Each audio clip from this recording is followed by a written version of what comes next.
there was, I know it's on F-111 period, but there was this very short comical period of about 4 months where all of a sudden nobody could air refuel. And it was making everybody go bananas, and we couldn't figure out what was going on. Because when you're air refueling, your fore aft positioning is very important. I mean, the boom only extends and retracts a few feet, so you got to nail that fore aft position and it's all on the throttle, you know. And guys, first time I saw it happen, we didn't know what was going on, but we were number two, and lead's going to the boom, and he gets there, all of a sudden he goes past the boom, and he sheepishly walks his way back, and then goes back again. And it happens like 3 or 4 times. He finally just gives up and goes to the left wing, and we go down there. Happened else, same thing happened. And it turns out that they didn't tell anybody, but they knew that there was a vibration mode in the airplane right around, pick a number, 85% RPM, whatever it was, that the fuel computer was programmed to avoid that RPM by plus or minus 1% to prevent this. And it just happened to be where you would be average feeling like at 300 knots. And if you just bump the throttle a little bit, it would cycle forward past that and put you past the beam. And nobody knew. And finally the engine got, oh, no, yeah, it'll do that. So we had to learn to split throttle and, bring one engine significantly aft and just refuel one engine for fore aft. And that, we stayed out of that range. But there's 3 or 4 months before they got the new turbines in the airplane that nobody could refuel until they figured it out.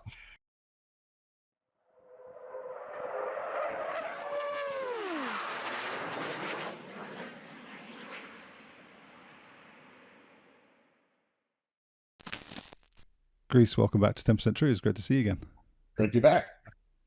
Greece, so for the benefit of the audience listening at home, we are doing part 2, or as we described it over email, we're doing 1 Bravo because, as I said in the previous episode, which will be out by the time that we recorded this, or by the time people are listening to this at least, I ran out of time after 2.5 hours and we had to wrap things up. And then both of us came off that call saying, actually, there are some other things that we could have discussed. And I said to you in particular, there were some other questions I really had, but I didn't ask them because I knew that I was running short of time. And so for the benefit of actually just getting this down on the record and making sure this history is properly captured, we just agreed it'd be worth coming back and doing this part 1 Bravo. And we'll also then do a part 3. So we'll see where we get today with regards to talking about the other Desert Storm stuff we didn't talk about, and then what happened through the rest of your career.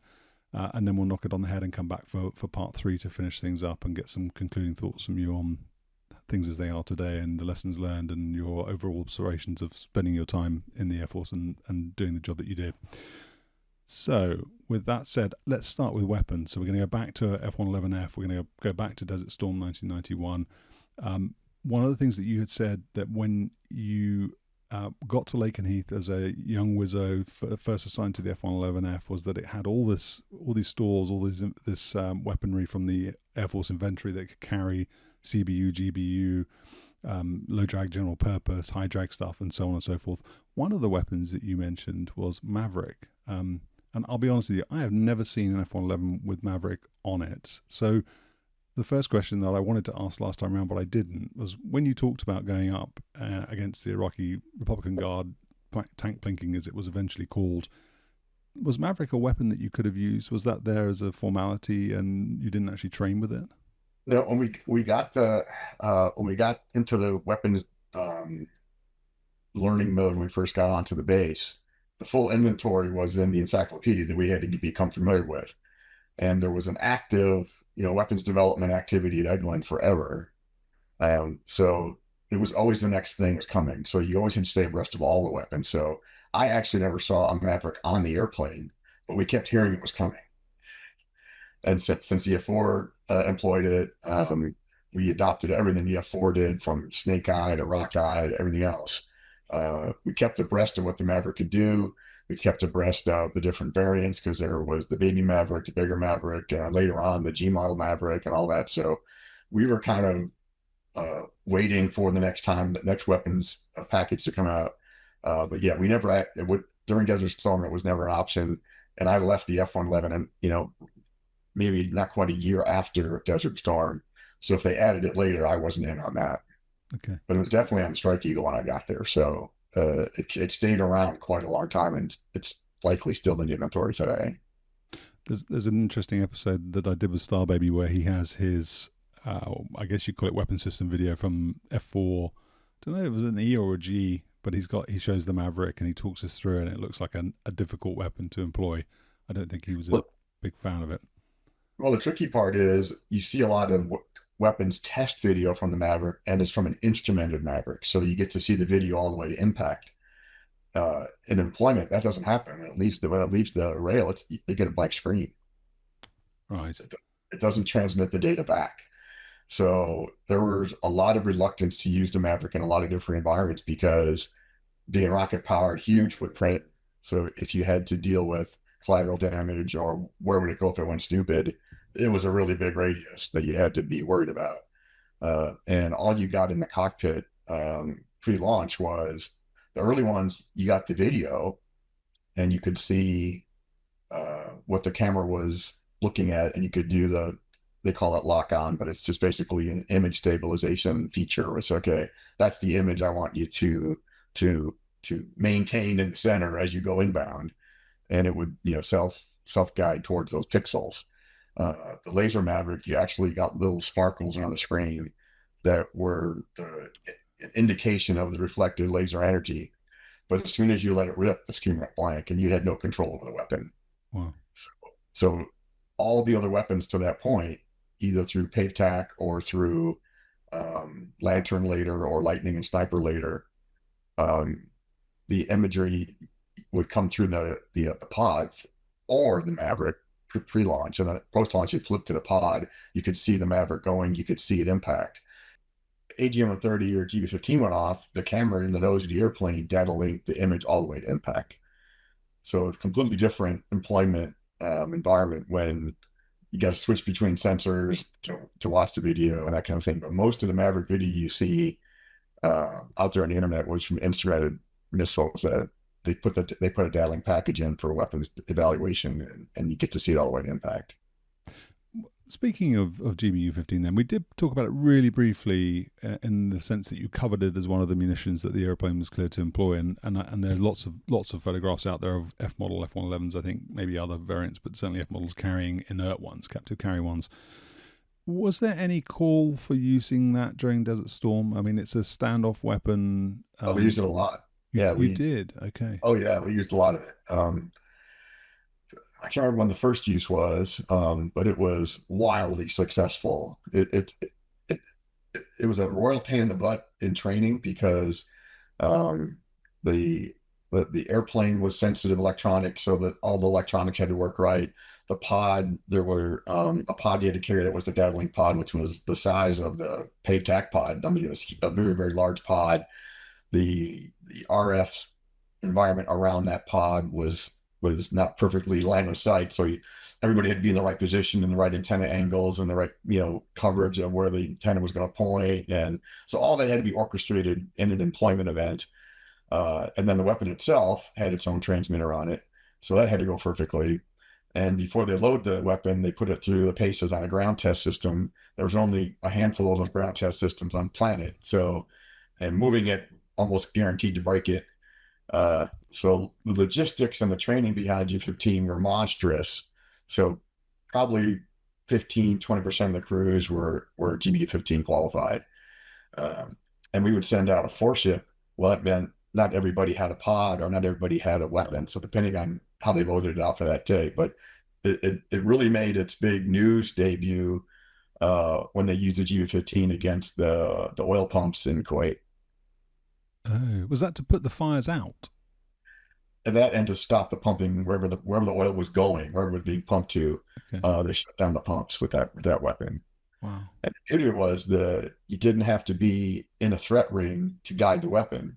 As long as you had the data link channel sorted out right and you had the geometry sorted out right, you could put a 4-ship in with GB-15s, and their only job was to get them on their way. They turn around and leave, and another 4-ship somewhere else, who knows, 20, 30, 50, who knows how many miles away, could guide them. So you didn't have to, you had to stay in the threat to guide the weapon. Okay. So it was very successful for that mission on the oil pumps. But probably the best, I did triple duty. I did a lot of time in the planning cell. I did a lot of time in the BDA cell and did a lot of time flying missions. And in the BDA cell, the most interesting thing was I know you and Starbury talked about it as part of your discussions, but taking down bridges was a big challenge, and everybody had their own favorite idea how to take down a bridge, especially the larger ones.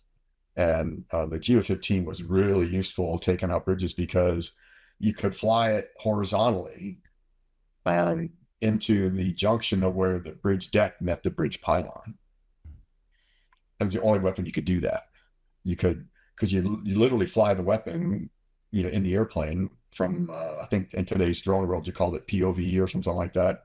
Um, so it was the first POV weapon, and it's a really good leg. So you would plan the mission such that a couple, 3 miles from the bridge, you would dive the weapon down into, towards the river, and then level it off again above the elevation of the bridge, and then fly it horizontally into the pylon. And that took out the bridge every stinking time. There were a lot of other failed tactics taking out bridges. My favorite one, and I know Starbury talked about this, was there were some that believed that penetrator weapons were the way to go for bridges. And it took several missions of and video review afterwards to convince them that you put a penetrator weapon into the deck of a bridge, you make a nice 14-inch hole in the bridge, and the bottom of the bridge gets wet, but it's still a bridge. So the penetrators were useful on the abutments because that was a difficult area to repair, and you get landslides, you get it right, and that kind of thing. So putting penetrators on the abutments was a predictable way to do it, but you couldn't predict the success very well. When we started putting 15s into the pylons, you could predict 100% success every time. The failure was not getting the bomb to that point. If you got the bomb to that point, the bridge is gone. How did you work out then?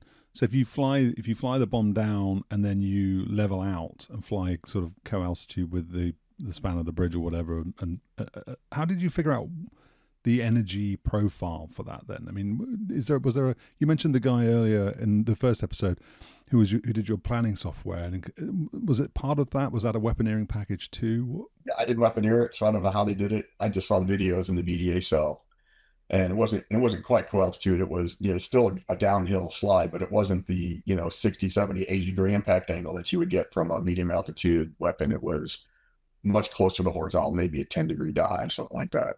Oh. But it was very easy to see the intersection of the pylon and the deck from quite a ways out. And you could just steer to that point, and it would just take you right to it. And when, in the BDA cell, when the screen went blank, from the weapon video, the other airplanes in the foreship had Pavetac on the bridge, and you'd see the big piece of the deck sliding off in the wire. And Wow. and so yeah, it was very effective in that mode. But relatively, I mean, from a gravity weapon, it had relatively long legs, but in the face, if they put an SA-6 on the bridge, you're in big trouble because you're going to be in the SA-6 threat range. So it had good standoff for its time, but not great standoff by any stretch of imagination today. So without what we now call air dominance, you're not going to employ it in that way, which gave rise to the AGM 30. And now you put a literally AIM-7 rocket motor on the back of the thing, and now I don't know, double, triple the range that you could launch it at because you got rid of all the drag early and propelled it for a while. Yeah. Yeah, that's very interesting. And so would you talked again in the first episode about reattacking on airfield targets. Would you carry multiple GBU-15? I mean, I guess you carry two GBU-15s. Carry two. Okay, so and would you have a second? I mean, sorry if this is a stupid question. Would you have a secondary target, or would you bring one home if you hit the first? You'd always have secondary targets. Yeah. And very early on, we were unsure of the effectiveness of the penetrators.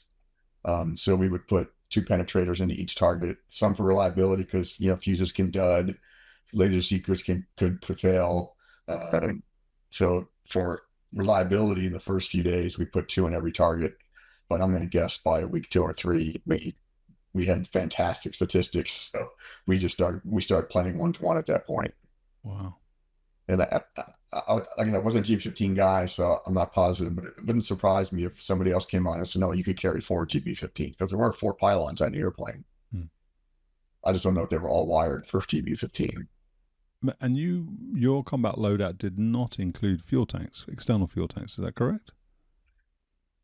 Sometimes it did, sometimes it didn't, but normally not because we had pre and post type refueling. Yeah. Okay. Well, what about other weapons? I mean, so from that inventory, did you ever do any CBU? Did you ever do any, um, unguided stuff from the LDGP series or Hydrax series? Didn't do any of the classical slick munitions or balutes or any of that during that storm, but we did. I wouldn't say a lot of CBU, but the CBU was the backup weapon when the weather was bad. Even though we're out there in the desert, there were a handful of days that it was just multiple layers of total socked in weather conditions from the forecast. We didn't always have actual weather reports, so we go on the forecast. And if you have multiple decks and multiple layers where Pavetac was just going to be not possible, they would task us with CBUs. And I don't remember ever using the 89. Um, Most people didn't really have a lot of faith in that weapon, anyways, because it was old by the time we Desert Storm came around. But the 87, if you got a pattern over a armored formation, they were going to have some problems. So, and you could carry 6, 12, 24 CBU 87s. Wow. So Mm. you put a four chip out with that many each, and they give you a Republican Guard formation. You couldn't see them in paint tack for the weather's bad, but you could find them on the radar because all that metal out there would be reflective. And you could put the crosshairs in the middle of the formation and put your pattern out. And I never saw the backside of that, but Paytech, not to cause you didn't see the impact, but Yeah. from the interviews post-war, there were some effective missions with 87. Did Not you necessarily taking out a tank the way GBU-12 did, but if nothing else, a big part of the Iraqi army surrendered relatively early and just walked across to the south. A lot of it because they were constantly being harassed with something, and CBU was, if it didn't kill them, it was a harassment that just drove them nuts after a few weeks. Yeah. So how would you organize those sorts of missions then? So if you are a four ship, you've got 28, or do you say 28, 6, 12, 18, 20, 24, And for 24 of those each. Would you do like that kill box thing you were talking about earlier where you would just go and hunt individually? so they would give us a general location of where they thought the formation was going to be, and then the weapons planners would use that location. And if you're going to do a four ship with CBUs, the CBUs released. You could program the amount of time between each weapon as it came off. So you could drop 24 in a string with pick a number, half a second in between, or you could drop what they call a salvo. So you could drop, if you had all four wing stations loaded at the same time, you could drop one from each station simultaneously 6 times, and that would create a predictable pattern. So the guys in the planning cell would basically draw the patterns, identify the center of the pattern in relation to the center of the predicted space for uh, the formation you're going after, and they would space it out across the forces. So each force had their own block that they were going to aim towards to have some idea of where the patterns were going, so to So, prevent you all from going to the same spot. yeah. Tell us a bit about the impact that weather had then. I mean, we'll come back to, because we want to talk about, I want to talk about GBU 10 and GBU 24 and that transition, and then GBU 28 is an important thing we got to talk about as well. But just from a sort of a lessons learned point of view, what was the impact on weather? I think one of the things you'd said to me over email was, it sort of provided some impetus for the development of JDAM, and I know that Deny Flight and Allied Force did the same sort of thing, and you were involved in that too. So we'll get your perspective on that too in this episode or the next episode. But specifically, what your experiences in the F model community and weather over, southern Iraq. What did you learn from it? Crazy frustrating. Uh, Everybody thought about desert warfare, clearing a million, bone dry air from forever, but it was wintertime. And I think that whole area was actually called the Fertile Crescent in some document. So there was agriculture. That means there was rain and there was weather conditions. So Nothing more frustrating than planning a Pavetac mission, fighting your way all the way to the target, getting through all the threats, getting through everything done. Then you turn on the pod and all you saw were puffies, and you weren't going to be able to see the target. And there were lots of weapons dropped through the puffies, where there was what we call sucker holes, where the guy sees the target for a while, convinces himself this is going to be great, lets the weapon go. At medium altitude, the time of flight is on the order of a minute. So there's got to be a minute zone free of clouds around the target while you're turning a lot. So all that has to work out perfectly. And many times, 10 seconds before impact, here comes a cloud through the scene, and the weapons will lose guidance. So um, there was so much of that. Not that it terribly impeded the war effort, but there was so much of that you wanted every weapon to count. That everybody came back and said, we got to do better than this, because the desert, that was the best conditions we were ever going to see. Imagine any other theater we were going to go employ in. This was the first mass use of precision weapons in Air Force history. Uh, so they're like, yeah, if we're going to stay in the precision weapon game, we're going to have to be able to guide it without lasers in certain circumstances. So uh, other ways of guiding the weapon, then trickled through the development community until we ended up with JDAM in the end. But we actually modified the CBUs because they were the least accurate as far as, because it's big hulking canisters tumbling through the sky and then releasing, all that.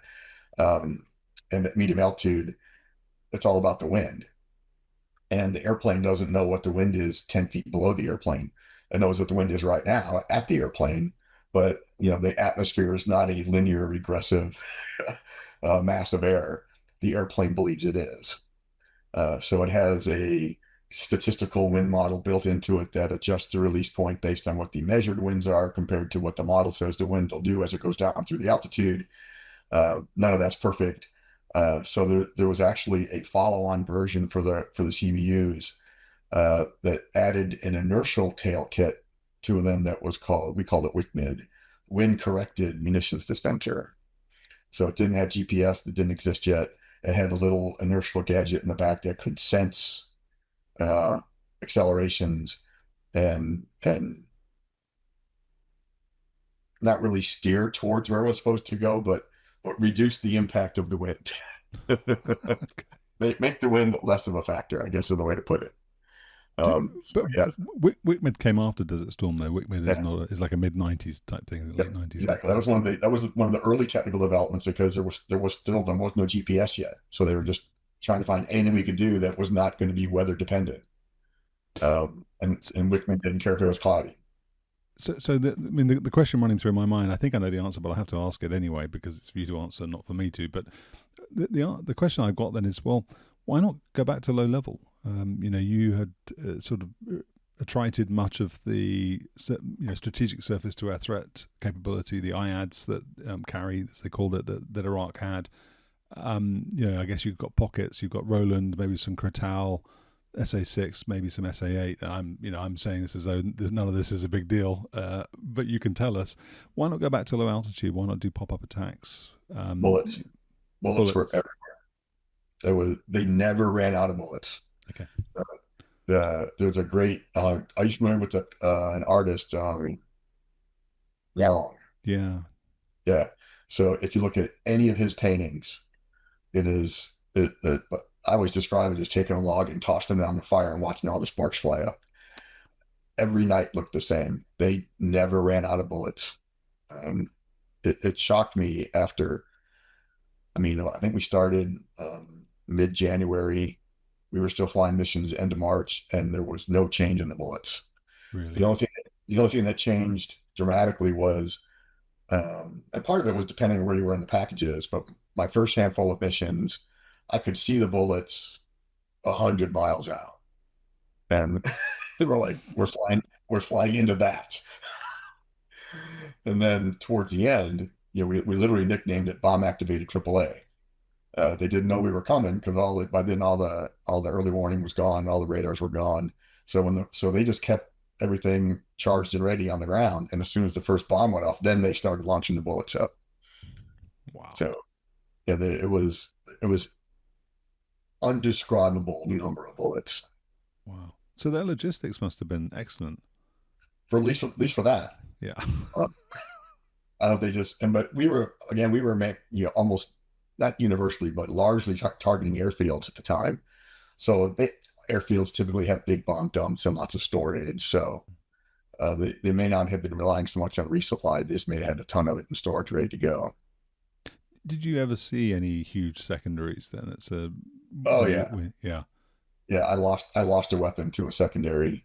Um, there was about 8 of us going after a weapon storage depot that were all in hardened aircraft shelters, and they plan it in such a way that the impact of your weapon won't um, affect the next guy, won't affect the next guy, that kind of thing. But there was 10 of them in like a little weapons cul-de-sac, and I was on number 6 or number 7, and which really helped me out that night because the Pavetac pod wasn't perfectly reliable, and sometimes the video was imperfect, and you could mess with the tuning and try to figure out, white hot, black hot, all the trying to get the image the best you can. But that particular night, my pod was very poor at giving me an image, and I was seriously concerned I wasn't going to be able to find the target.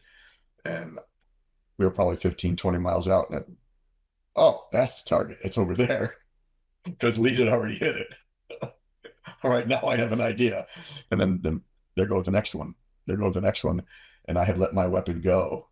Um, and as I was guiding it, the one next to mine, we're guessing that all the other ones were either empty or nearly empty, or just however the timing of the weapon worked out. It didn't do anything other than just destroy the building. And then literally what looked like a nuclear weapon went off next to mine. And this colossal mushroom cloud of smoke is coming up, and it's growing, and it's eking its way towards my top of my target, and it's coming and it's coming, and it's going to take it out. Sure enough, with 3 seconds to impact, it obliterated my scene, and the intel guy still called it a hit, but I'm suspicious. Did you and, did you and the keep any front of seater actually saw it. The front seater actually saw it. Front seater, left seater, because he was looking outside. And he goes, "Oh, that was a big secondary." And I said, "Yeah, I know. I'm dealing with it." did you keep any of your tapes? I You don't have it. No, no. they're all over the internet. All of the um, I'm guess they're all declassified by now, and people found ways to get them. Yeah. Uh, but we Okay. left there. We left there. We left it. Yeah, I was there for months after the end of major combat operations. So uh, all that was kept and reviewed over and over. The intel guys poured over it for hours and hours and hours to learn weapons effects and how when they planned the impact angles and what they call it weaponeering. They really wanted all that live feedback Hmm. because before Pavetac and that sort of weapon, you'd have to send an RF4, in the package afterwards to get BDA, and you could see the result an hour later, 6 hours later, the next day, whenever the airplane went. But you couldn't see what happened in real time. So it was a gold mine for the weaponeers to see the actual impacts, the times of fall, what the immediate results of the weapon were, the dud rate, the miss rate, what caused misses, did certain attack angles work better than others, all that sort of stuff. So uh, that whole library was poured over and over and over again by a lot of folks to clean out what they could.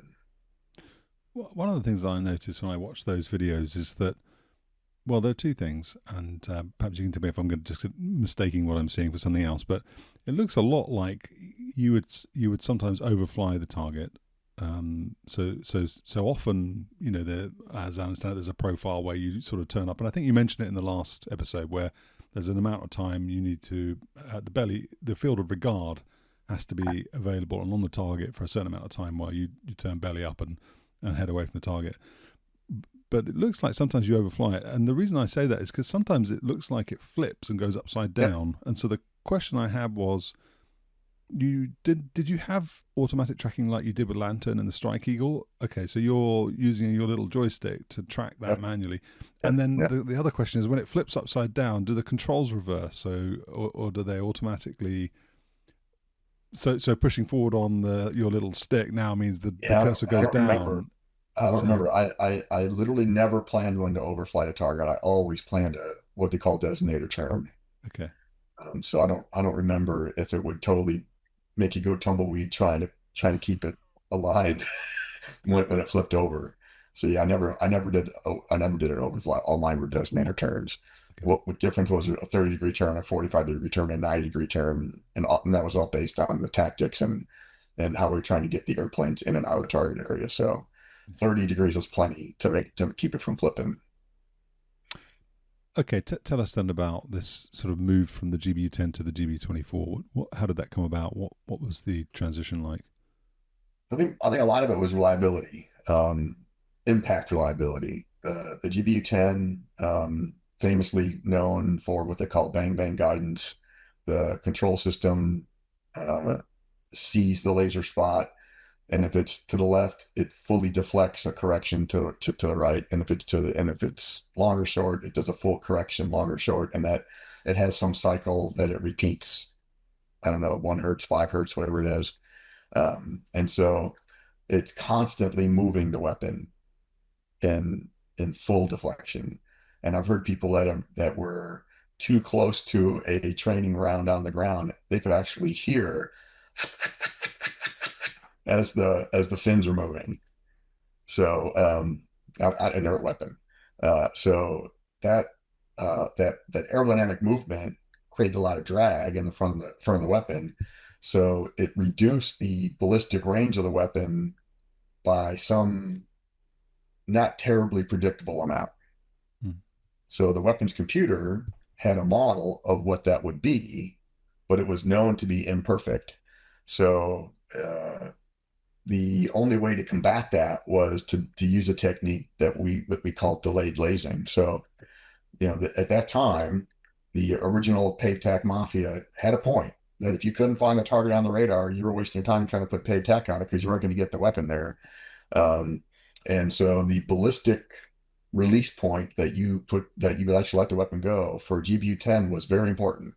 It didn't have a huge cross track or a long track error compensation ability because it was chewing up all its energy while it was coming downhill with the laser on. And at relatively low altitudes, no big deal. But when you're at medium altitude and long times of flight, the GBU-10 had a known tendency to impact short. So if you had a really big target, didn't matter. But if you're trying to go down the chimney or something, it mattered a lot. Hmm. So the first reactions to that was what we call delayed lasing, and uh, this was another frustrating thing about the F-111. Uh, I don't know why it didn't get all the attention it deserved in development side, but we had a known bug in the airplane in Desert Storm that never got fixed during Desert Storm. There was a lot of other things that were, that the whole community back in the States was fixing problems that were being realized in the run up to Desert Storm. And then during Desert Storm, there was a whole machine behind making things better, faster, funnier. But this particular problem lived through the entire Desert Storm. And so the weapons computer was set up that it would tell you as it was always predicting the release point for the weapon based on airspeed, L2G, and the ballistic model it had for the weapon. So if all the switches were set right and everything was ready and green lights in the cockpit, and if you listen to the cockpit tapes, you'll hear the two crew people um, discussing, hey, I got sync bomb on the right, I got a ready on the left, I'm showing ready in the weapon, I'm showing everything's good, master armor's on. We had this little banter we would do. And then you got a great confidence because in the Pavetac pod and on the radar, you'd see a symbol that said TTR, time to release, and it would be counted down. So if you're seeing that, you believe the airplane had his act together and this is all going to go pretty well. At release, so 3 to 4 seconds prior to time to release equals 0 on the screen, the left seater would mash down on the pickle button and hold it. He wouldn't release the weapon, he would consent to release. And then when the computer went to zero, it automatically sent the fire pulses out the weapon way. At that time, what's really important now is time to impact. Time to release is no longer useful information. Now, time to impact is important because if you're going to do delayed lasing and you want to turn the laser on, everybody had their favorite number, 15 seconds prior to impact, 10 seconds prior to impact, whatever they used. You have to know when that is. And so the airplane calculated that and in the Pavetac pod and on the radar, symbol TTR would change to TTI and then count down from whatever calculated it to be from the beginning. At that point, it was just a linear countdown. It didn't rerun the model iteratively after that. It was just at release, it calculated a 67-second time to impact, 67, 66, 65. It was just countdown timer. It didn't know if the weapon suddenly accelerated and got there quicker. It had no idea. So that was an important number. In the F-111, inexplicably, and it was never debugged while I was in the airplane, sometimes time to impact would go up. And you're fighting with the target, getting the laser on the target, doing all those things, and then you look over time to impact, it's going 20, 21, 22. Like, that is not useful right now. So, but we knew this from training, train how you're going to fight. So that was a known issue. So the F-111 crews, every one of them, I'm sure did this. I know my crew did it. At release, we stopped what we were doing, and we each had very large digital stopwatches Velcroed to our knees, on our knee boards. And at release, we would start stopwatch. And we would remember when it said time to impact, we knew what that number was, and then we could just do the air math in our head and do it backwards if we had to. Right. So we had a backup. But I remember on some of the BDA, and we would sit with the intel guys after our missions and do BDA with them on the spot. And I can't even count how many times in our debriefs, my left ear, you hear him on the tape saying, something's weird. Crap. Time to impact's going up again. Where's my watch? Okay, you got 30 seconds.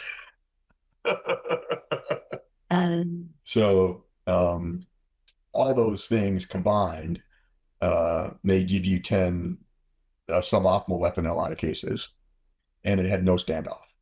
At medium altitude, it was not zero because every weapon has the forward velocity of the airplane, so there is some thousands of feet of standoff, but it's not double-digit miles. So, and you couldn't control the impact angle. You couldn't control the how the weapon was going to approach the target, all kinds of things. GB-24, way more sophisticated. It had all kinds of gadgets in the nose. Same bomb bodies available, the Blue 109 hardened bomb body or the Mark 84 bomb body. GB-24 didn't care. You just told it there's a series of switches on the side of the seeker. You just set the switch with your screwdriver. This is what I'm dropping today, so we knew which one it was. And so it adjusted its guidance based on the CG of the weapon that you're dropping. And its main feature was it had what they call proportional guidance. So if it sensed an error in the laser spot, it would move a little. It wouldn't go full deflection towards that. And the back end of the GBU-24 had very large fins. You could almost call them wings. So it actually had a significant glide capability compared to the GBU-10. So it had a reputation of being way more accurate because it had proportional guidance. It didn't suffer the sag and the falling short of the GBU-10. You got some decent standoff out of it. And depending on the target you're going after, you could select different modes on the front end of it and influence the impact angle by selecting different modes, with switches on the front of the weapon. And I don't remember this particular feature perfectly, but it had another feature that we never ended up using, but we knew it was there. Because it had wings and it could glide, its footprint was significantly larger than the GBU-10. So if there was a collateral damage worry, sometimes it wouldn't frag the GBU-24 because if it didn't see the laser spot or if it did something wrong, it had enough energy to cover a relatively big area. So if it was a super critical collateral damage concern, they'd go with the 10 because the error in the 10 was the error of the ballistics for the most part.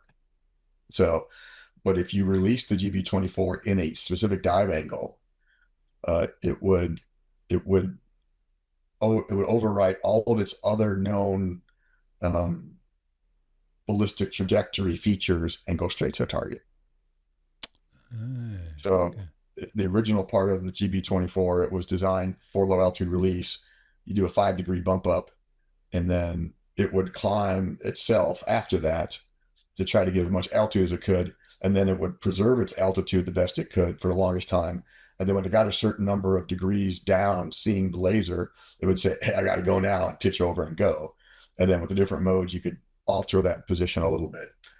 But that gave you that problem of collateral damage because now it had a very wide footprint. So if you wanted to nail drive the GB-24, you could employ it in a dive for medium altitude. It would just follow straight down to the target and not preserve energy and climb and glide. It would just follow straight down to the target. So way more flexible, very, very reliable. I heard stories in the follow-on uses that it became unreliable. Starbury hated it. He just stopped using that. But I didn't have any trouble with it. And my guess is between the F-111 community and the Strike Eagle community, it was still a very old school, mechanically loaded with fuse wires and connectors and turnbuckles and all these things. Um, and it had a thermal battery, so chemical battery. So I'm guessing all the GB-24 problems they had later on in life was because they didn't pay close enough attention to how they wired it physically to the airplane. If you don't, the thermal battery initiator in the front of the seeker literally broke off at release. So if that physical, when I say the word wire, it's maybe cable's a better word. It's a stainless steel. There's no electricity going through it. It's just an attachment thing with literally with a lasso style connector on it and a swivel up by the airplane. And if that would had too much slack in it and the weapon fell away and didn't snap off that thermal battery properly, you had no battery, you had no guidance. Yeah. And if the back end was pulled improperly physically, it wouldn't arm the fuse. So I don't know in the loading procedure something changed or just the weapons aged out over time and those thermal batteries became less reliable because there's no way to test them. Whatever happened inside a chemical battery, whatever voodoo was going on in there when you activated, you can't pre-flight test it. It was going to work or it wasn't. So maybe that contributed to it. But in our experience with it, it was awesome. I never had a GB-24 problem. I suppose we've seen that before as well with other weapons. I think AIM-7 and they call it the pigtail. I think it did a similar thing. I think it activated something, or maybe it armed the rocket motor, and as it left the aeroplane, it was yeah. There you go. Is that a cannon? Is that a cannon plug? Yeah, that's from the AIM-7. Yeah. Why have you got that on your desk? I got an AIM-7, so I kept it. It stuck in the airplane. It stays in the airplane. Okay. I pulled it out after the mission. So I think during Desert Storm they had an issue with where some of them were firing. They were firing the AIM-7s, and then the cable was being pulled away from the airplane rather than the other way around, and so the rocket motor didn't fire. It was they call it motor no fire. I mean you know all this because you're CBU AIM-7. Say again. CBU AIM-7. But they knew about that in the States. They knew about that. They were Air National Guard. And this 500-pounder careening, tumbling down towards the earth with I don't know whatever size warhead it was. Hey everybody, it's Steve, sponsoring myself. Hey, if you'd like to support 10% True, I'd really appreciate it. You can visit 10%true.com and take a look at the shop page. There's patches and stickers and shirts and things on there. But more importantly, there's my books, including this one, Be Afraid of the Dark, Strike Eagle Story, Part 1. That is currently taking pre-orders. It's going to ship in September of 2025. If it's already September 2025, well, that's in the past, then please go and grab a copy. I'll send it out to you ASAP. Many thanks for your support.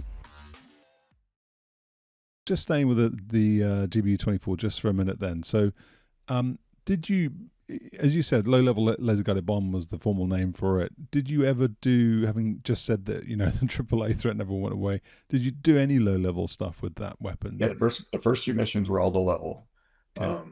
But very quickly, I'm going to guess like by night 5 or so, we were at medium altitude. So Okay. Oh, so you went out the gate with that weapon then? You went out the gate. I didn't realize that. I everybody thought. did. Okay. Yeah, everybody did. Everybody, the Cold War SAM threat was burned into our psyche. So going low to survive, and plus we were a terrain following platform, so Yeah. there was no way we weren't going to use that. Yeah. Okay. Okay. Um, so and the 24 was optimized. The GBU-10, um, I never did it, but it's entirely possible that you would if you didn't do a designator turn at all, which was not great to do. Departing the terrain following environment and then coming back down again. Um, GB10, you had to release so close. That's probably where you saw the videos that flipped Yeah. because you didn't have enough standoff to prevent it. That's very interesting. I'll have to go back. I think they're on YouTube. I'm pretty sure that's where I've seen those. So I'll go back and have a look. Okay. I know there's a famous video from El Dorado Canyon where the Pavetac video does famously flip, and you actually see the weapons coming off the airplane. Yeah, I think that's the mainstay attack, IL-76 attack, isn't it? They're dropping Snake Eye, I Yeah, think, and you see it flip, and then everything's upside down, and you see the little black blobs of the. yeah, Um, yeah, it's interesting. Jim Rochemar, do you know him? yeah. So The entire community was 3 to 4 years before my arrival there, so they okay. had all rotated up by the time I got there. I think he was in the F-111 for quite a long time, but I guess if you left that and then went to the Strike Eagle, then maybe that's why you don't know him. But he's former Wizzo, Strike F-111 Wizzo, and he has managed to get his hands on some of the tapes that didn't make their way into the public domain. And he did a presentation for the New Zealand Aviation Society or something like that, and he played them, and they're available on the internet. I'll try and find a link and put them in the description. But they're very interesting because they also include the radar pictures. So you can see them doing the offsets. You can see them then finding the little targets on the Tripoli on the tip of the coast, and then switching to FLIR at the Pavetac view, and they are very interesting. So I don't know why I mentioned that, but yeah, so total sidebar. You can edit it out if it doesn't fit the video very well in the end. But my daughter is alive because of Pavetac. how come? Tell me. Well, So this will stay in. yeah, okay. So I don't know, 1,000, 2,000 something hours in the airplane. You spent a lot of time staring at that radar. You could not get the Pavetac pod onto the target if you didn't aim it very, very well with the radar. So very fine cursor placement, very fine what we call radar interpretation. And if you saw the videos of how the radar worked, it was awful. It was better than the F4s, and better than any other airplane to that date. But compared to what you see today with synthetic aperture radars and airplanes that essentially give you a black and white photograph with a radar, um, there was a combination of art and skill in figuring out what that blob you were looking at, what was it, and was it your target or not? Um, and countless hours staring at radars created a skill in my mind that was very transferable to ultrasounds. Okay, this is interesting. So fast forward well past F-111 days, I'm in the OB's office with my wife, and at just we were elderly parents compared to the average folks, so there was a lot of worry about conception and viability and all that, and so you got lots of ultrasounds, and I'm looking at the ultrasound, and I'm in the room, and the doc is you can just tell we had a few misfires to this point. And the doc had been preconditioned to I'm not going to see anything today because I haven't seen anything yet. And so he's doing his ultrasound thing, and he's moving his wand, and he's turning his knobs, and he's shaking his head and goes, "Yeah, I'm sorry, Mrs. Panarisi, we're not seeing anything here." And he's looking around, and went, "Doc, it's right there." He goes, "What do you mean?" I says, "Doc, it's right there. Give me that." And I went to the screen, and I did the contrast and the frequency, and I monkeyed with it, and I got it, and go, yep, yep, yep, yep. There it No was. way. And he's shaking his head because the procedure at that point, when you're far enough along and things aren't looking right, they do a DNC. Is So that that That's a termination, is it? Yeah, Okay. because they don't want all that weird tissue to become a problem. And so having found her, we prevented that. And this was, it gets way more personal. So the doctor's like, we got to see what you're looking at, but it's very, very small, and it should be much bigger than that. And so I'm not going to tell you this is viable. And he goes, well, I says, well, doc, well, how did you determine how big it should be? So we asked your wife when her last cycle was, and got ideas. Well, would the night of conception be more useful? He goes, yeah. So Rebecca whips out her calendar, and goes, put in February 12th, see what it looks like. And there's a little computer tool that says, hey, this many days, the embryo should be this big. And a little needle came across of where it was compared to where it should be, right to the middle. So she goes, okay, we'll come back in 2 weeks and we'll see how we're doing. Came back in 2 weeks, exactly same thing. He couldn't find her. Really? That So, and I'm like, look, I got this doc. And there she is. And if you ever seen an ultrasound and from that event, that's what the radar looks like. It is a lot of ambiguous white and gray stuff that you've got to in your mind do the intellectual origami on and determine, hey, from the structure that I'm going after, or be it a runway or a building or a bridge or whatever, the photograph is interesting, but you got to translate that photograph into what reflected radar energy is going to be at that graze angle, at that altitude, at that distance, relative sizes, and you develop that skill. And being able to pick out what was abnormal in the ultrasound scene was all developed by countless hours of staring at F-111 radar due to Pavetac.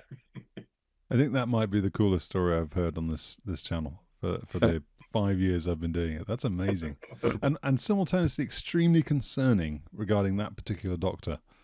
I hope he got remedial training. I hope so. Yeah. Gosh, Yes. So every time my daughter gives me any kind of grief, I'll remind her that I. that's awesome. Um, so one of the questions that Chris that I have wanted to ask you that I didn't ask you first time round, this goes right back to you talking about Desert Storm when you were at Lakenheath. You weren't going to be in the first group sent to war in inverted commas, but you got sent to the TACC in Riyadh to help with the planning, the master mission plan. And one of the questions I had wanted to ask you was about when you came back to TAFE, is that how you say it? To get it back in the squadron to actually go to war. Were you allowed to talk about the plan? What was the level of secrecy around the plan? Did you have to pretend that you didn't know what was going to happen? I mean, you talked about it changing a lot over time, Yeah. anyway. Yes, it was a very interesting environment. Again, this was pre-internet, but there was still a communications methodology of sorts. Some of it enabled by C-21, where there was a whole fleet of C-21s there flying stuff around all the time. Yeah. All of that effort culminates in at that time, a very stall stack of papers called the Air Tasking Order, the ATO, and we printed them. Oh, did Uh, you? they were physically printed and then delivered physically to a lot of bases. And then the weapons planning cell would, the guy would walk out of the airplane, here's your stack, and walk out and get back on the airplane. And then he'd rip through it. And that's where the colloquialism in that community called the frag order came from. You were tasked with a fragment of the ATO. Okay. You had your chunk of it. That was your mission. And it wasn't really in code, but there was a lot of abbreviations. So it's kind of like reading weather reports. You had to understand the lingo to understand what it was. But the folks at TACC were completely reliant on the planning expertise of the squadrons that they were planning for. So there was so much back and forth. Hey, we're looking at this target. Intel is giving this image. How would you do it? How would I do it? All of it on the phone at that point because you didn't have Zoom or anything like that. But the wing was well familiar through all those iterations of the planning of what the intent was. And like I said, I left the TACC in November. I want to say November. And then who knows how many times this plan changed since then. By the time January, we finally let it go. But the planning cell took up an entire hangar in our base. and it was a 24/7 beehive of activity with constant comms to the TACC. So there were no surprises. There was a lot of iterative and collaborative planning going on the entire time. So they didn't keep the master plan secret then from the squadrons. You They knew didn't what you were going to be doing. Yeah, they didn't advertise it, but there wasn't this playing I have a secret until night one environment. It was we didn't know the first wave had no clue what their targets were until they got the package. Hmm. It's only because that plan was redone time and time and time and time again until that night, the 24 hours prior. So it wasn't that it was a secret, it just wasn't known yet. But the master plan of, and this was all the Warden-esque strategy that we were all briefed on anyways, that hey, phase one is always do what it takes to gain and maintain air superiority. Phase two is take out their ability to communicate. Phase three is take out their ability to produce war machines. And then once we've eliminated their ability and the leadership, that's like the center of the Warden circles, the leadership. Um, once you've um, reduced or eliminated the ability to wage war, then you go after the war fighting effort itself, which was completely opposite from some other war theorists who said no, the main application of air power should be against the war fighting capacity of the enemy, and Warden flipped it on its head. So we all knew that it was going to be for a precision guided capable airplane, we were going to go after airfields. We knew that from the very beginning. And the 117s did all the hard stuff and downtown and communications and that sort of thing. Yeah. So before we hit record, we were talking about weapons for 117, and GBU-27. We talked about that, but GBU-28 was one of the things that we had also talked about that we didn't cover in the first episode. So that's a bunker busting weapon. Was that part of the plan then? Did you know at the beginning when you were being tasked against airfields that eventually you'd be going for Nope. those sort of deep? Okay. No, that whole weapon is the miracle of Eglin. I don't know when the story at Eglin, and I'm sure it's 10% true as well, is that from the call from the field saying, hey, our 2,000 pounders are not going to be able to get at the hard and deeply buried targets that we know they're going to have. What can you do about it? The story at Eglin is from the time that call was made, from whether it be General Schwarzkopf at the TACC or whoever made that call, back to wherever it came to Pentagon, that need got to Eglin, and the story at Eglin is 90 days later, the first 5,000 pounder hit the ground. And I wasn't at Eglin, so everything I've heard is fifth hand and beyond. But the story goes that basically a weapons troop was weapons loader type guy was in on the conversation. Hey, they just got a call from the field. They got to go deep. They got to go fast. We got nothing that'll do that. How do we do this? And the guy we got all those 105 barrels sitting over there. I ought to be able to do something with that. And so it was born from that. And there is a component at Eglin that is a arm of the Air Force Research Lab. And part of their activity is researching different explosives, try to get more bang for the buck and that sort of thing. So they had an explosive mixing capability right there at Eglin for small batches. It was conceived for experimental batches, but they could mix whatever they wanted. So the story here is that they basically handmade a handful of these weapons more or less on site. Figured out how to adapt the GBU-24 guidance kit front and back. May or may not have gotten whoever built the GBU-24, Texas Instruments or whoever, to do some reprogramming on the guidance algorithms. And then the Air Force Research Lab did the fill right here. Cool. And then they dropped one somewhere. I don't know where they did the first test. They dropped it and they couldn't find it. It went so deep they couldn't see how deep it went. So it was never recovered, and so the conclusion at the end of that solitary test was it's going deep enough, let it rip. And so I want to say it was a C-141, but it might have been a C-130. landed at Taif with two of these babies on board. And of course, the urban legend, and they were still warm because the explosive hadn't cooled yet. Or maybe it was because it was freaking 120 degrees out, but they were still warm. But we only got two.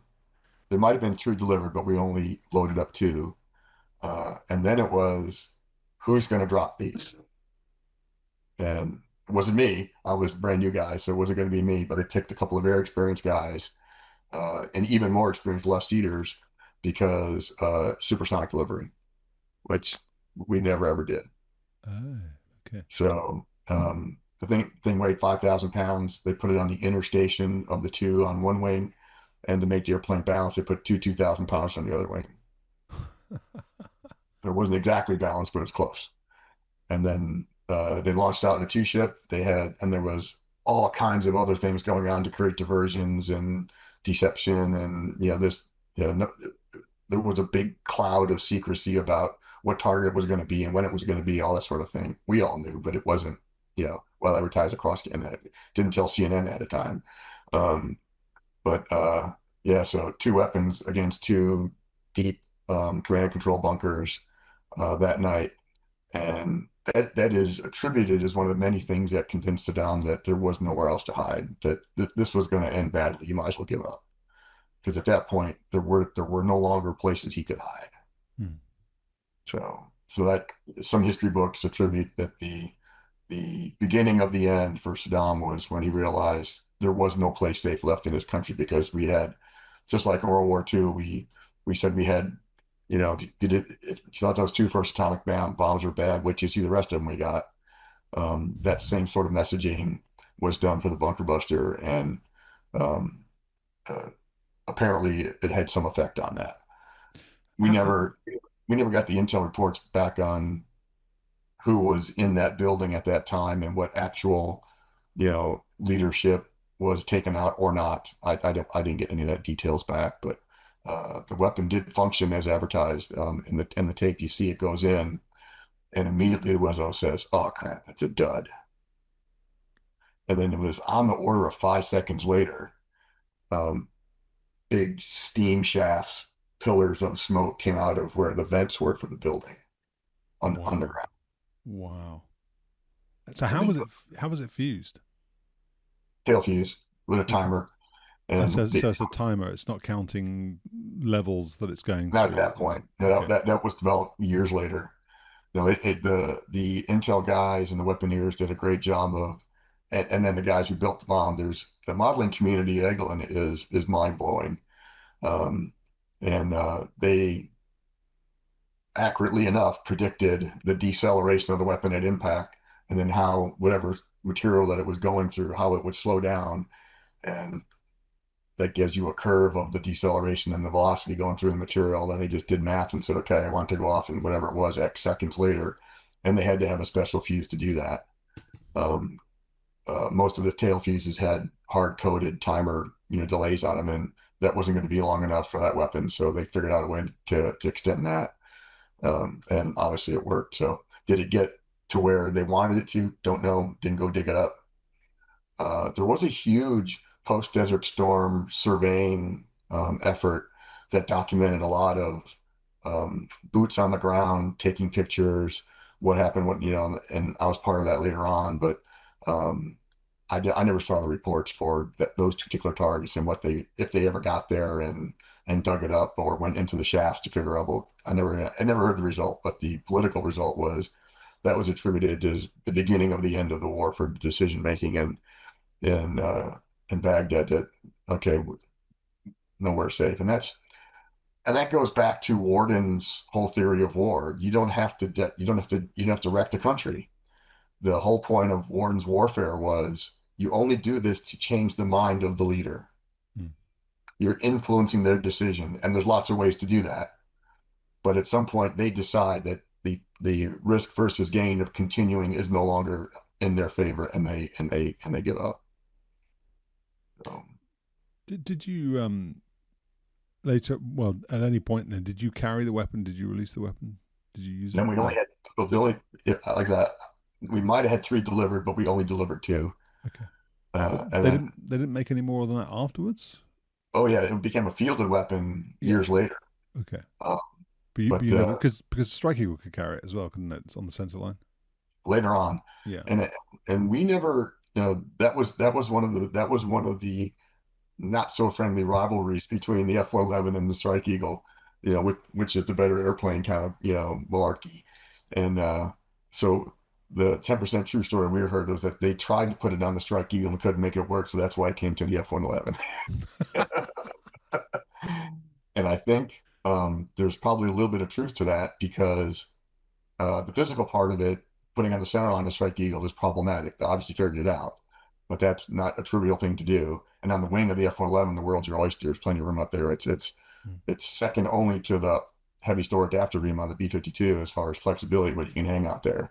I mean, you can drop the X planes off of B-52s on the wing, so the pylon on the 111 was very, very flexible. But I think what really made it adaptable to F-111 was um, the weapons computer on the F-111 had a manual ballistics mode. So you could do a computed release, and instead of calculating the ballistics in real time, you could just say drop the weapon X thousand feet from the target, Okay. and it would just continually measure the distance to the target with the laser. And then when you got down to pick a number 10,000 feet, the weapon would come off. And that feature was not available on the Strike Eagle. Okay. So they were monkeying with the OFP on the Strike Eagle to try to get that weapon adapted, and that may have been the obstacle they ran into that they couldn't get across. I'm looking forward to exploring with you the F-111 influence on the Strike Eagle in the early days. We'll get to that. But for the moment, then, you mentioned to me in an email Desert Calm, which I had never heard of. But that obviously is the trailing end then of what started in January 1991 and the end of the shooting war, I guess. And presumably that prefaced Northern Watch and Southern Watch All right, and comfort. provide comfort. Yeah. Tell us about that, because you did just say, well, 15, 20 minutes ago, you said you stayed around for a little while before, well, after the shooting war, so to speak, finished. But so what did you I do? stayed What was that I about? stayed around almost till June. It was awful. Um, so it was a very interesting. Like as I mentioned earlier, the psychological environment amongst the air crew had its pits and valleys leading up to Desert Shield. And by the time November came around and it was decided the entire wing was going to deploy, there was no more A team, B team, C team, Z team. Everybody was going to go that had a heartbeat. That all leveled out. The only the only little politicking going on from that point was who was going to drop the bunker buster. Everything else was very, very level, even keel up until that point. But after the air campaign was declared officially over, we all thought we were going home. And the decision was made to leave a residual force there for an undetermined amount of time, was a briefing we got. And I had been there since August. Hmm. Some folks showed up in the latter part of the wing deployment, showed up in December. So some people had been there 90 days and that was it, never going home. Well, we weren't going to keep all 80 airplanes there, hovering. We had 70 or 80. There was going to be, and the guys up in Riyadh did all the math and they decided what they wanted. And I'm going to guess we kept about a dozen airplanes, F-111s there. So we needed on the order of 15 crews, some number like that. But I was one of the chosen few to stay. And there was a very frustrating observation that came about later that nearly all the folks that stayed behind were single. Oh, And it was our flight commander who noticed when he was going through the list of who was staying behind. And he goes, we're leaving all the single guys here. I'll stay. So he became the det commander oh. for the remainder of our time there. And we would literally fly once a week and boom, Baghdad. We would fly low altitude supersonic over Baghdad just to remind them we were still there. They Was were was there a threat? no, no, because the one or two times I never had anything thrown at me, but one or two times somebody got something thrown at them. We're always armed, so they just immediately responded, and that took care of that. Hmm. So yeah, there was the threat of a threat. There was the physical threat of you had to get out of the airplane. You weren't necessarily going to come down in your capsule amongst a bunch of friendly folks. Um, but the SAM threat, the AAA threat, didn't we didn't see anything, and it was all daytime now. We didn't do any night missions. Now they're all daytime missions. So once a weekish, ultimate boredom in between times. Um, 3+ months of that. Wow. And just psychologically, it's constant stress. When's the next mission? What are we going to do? And then the skills to atrophy that goes along with that, because during normal training period, you might fly 2 or 3 times a week in a run up to a check ride or something, and we were literally flying on the order once a week.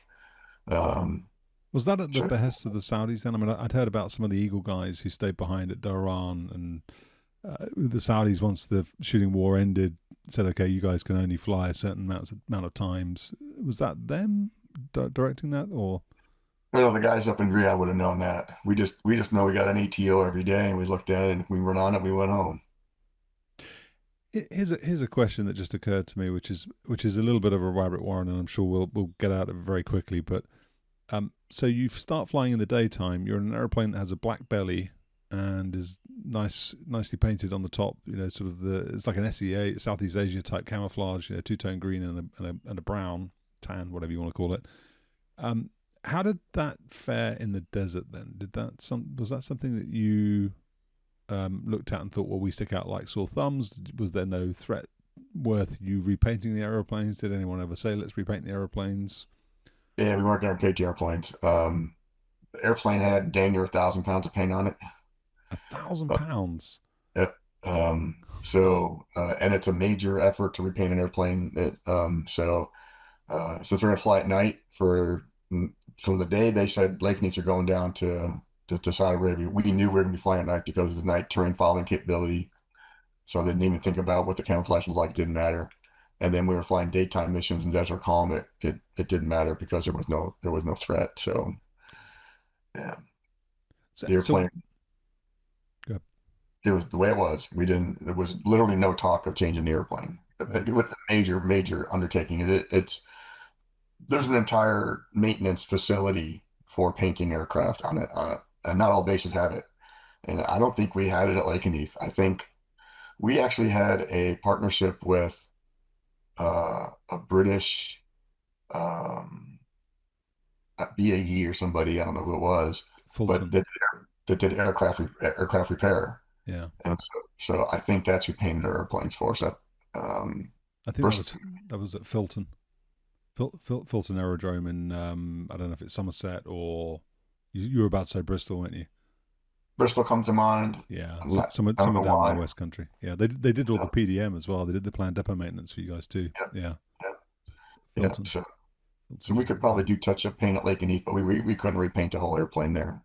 Okay. Okay, so tell us then about getting back to Lakenheath. What I mean, it sounds like it sounds like the war sort of fairly suddenly ends for you, and then there's this massive sort of anticlimax, which is then made even worse by the fact you're not flying very much, and you guys have been sort of picked on in inverted commas to stay behind because you don't have wives or families back in the UK. What's it like when you do eventually get back, and how do you transition back to peacetime ops? There was it never went back to peacetime ops because all the follow-on operations started immediately. So I don't remember the anthology perfectly, but what became popularly known as Provide Comfort started right after that. And I think on the books you'll find Provide Comfort 1, 2, and 3. I think there was a Yeah. series of them, and those were immediately followed on by Northern Watch, Southern Watch. So Lakenheath was in a constant state of redeployment, and it was a chunk of a squadron, and all of those for us were done out of Interlake. So roughly, and it varied. But in the beginning, it was you're going down for a month, and then no, you're going out for 2 months, no, you're going out for 3 months, depending on where you went. I transitioned out of the 492nd Squad and up to the wing staff. So now I'm a TACC guy. So I basically got half a deployment. So if a squadron was going to go for 12 weeks, I would go for half of that, and then one of my colleagues in the wing staff would go for the other half. And you are home for a while. Sure enough, another NATO exercise. Sure enough, another USAF exercise. Sure enough, another local exercise. Sure enough, another deployment. So it really never went back. It was high ops tempo, even though the tempo of the war effort had stopped. The training environment was actually much higher tempo than it was when I arrived at Lakenheath, because we knew the next deployment was coming. And there was a whole roster of which squadron was going to go when. And so there was some notification ahead of time. You could kind of plan, hey, I'm going to be gone in January or whatever. So there was well enough. But even that was not certain, because we we had a squadron deploy, and the big, a few guys would take airplanes, and everybody else would fly in the C-130. And this guy came in, and he tumbled his car on black ice on the way to the base and missed the C-130. So the backup Wizzo took his seat, and off he went.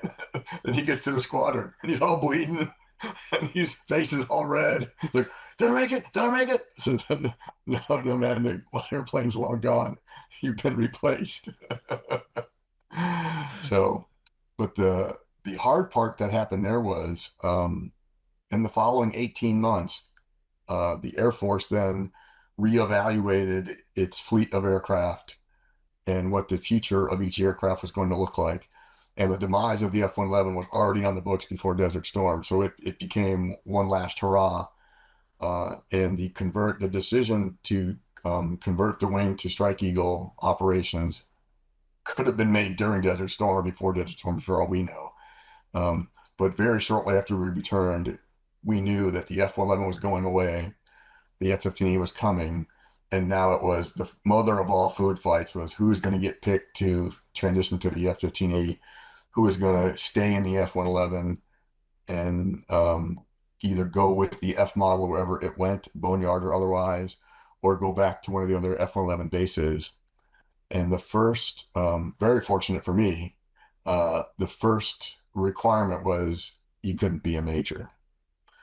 If you were a major or above, you were not going to convert to F-15E. The leadership positions coming into F-15E were going to be experienced F-15E people, which made total sense, even though it pissed all the majors off. And in fact, our flight commander, the guy that stayed back with us and did heroic deed to be our leader, during that desert calm period, he got promoted to major during that period. So he was on the original transition list and summarily removed when he got notified he made major. But it worked out good for him, because he got into the 117 instead. So there was a whole very awkward period of who has been notified that they're going to convert to the F-15E and who hasn't. And there was a whole have and have not kind of emotional environment going on at Lakenheath that was very divisive. It was really bad. And the communications methodology of who was being selected when was not very well done. And I famously, in the aviation community, you always hear that the wives find out about things long before the husbands ever do, through the wives network.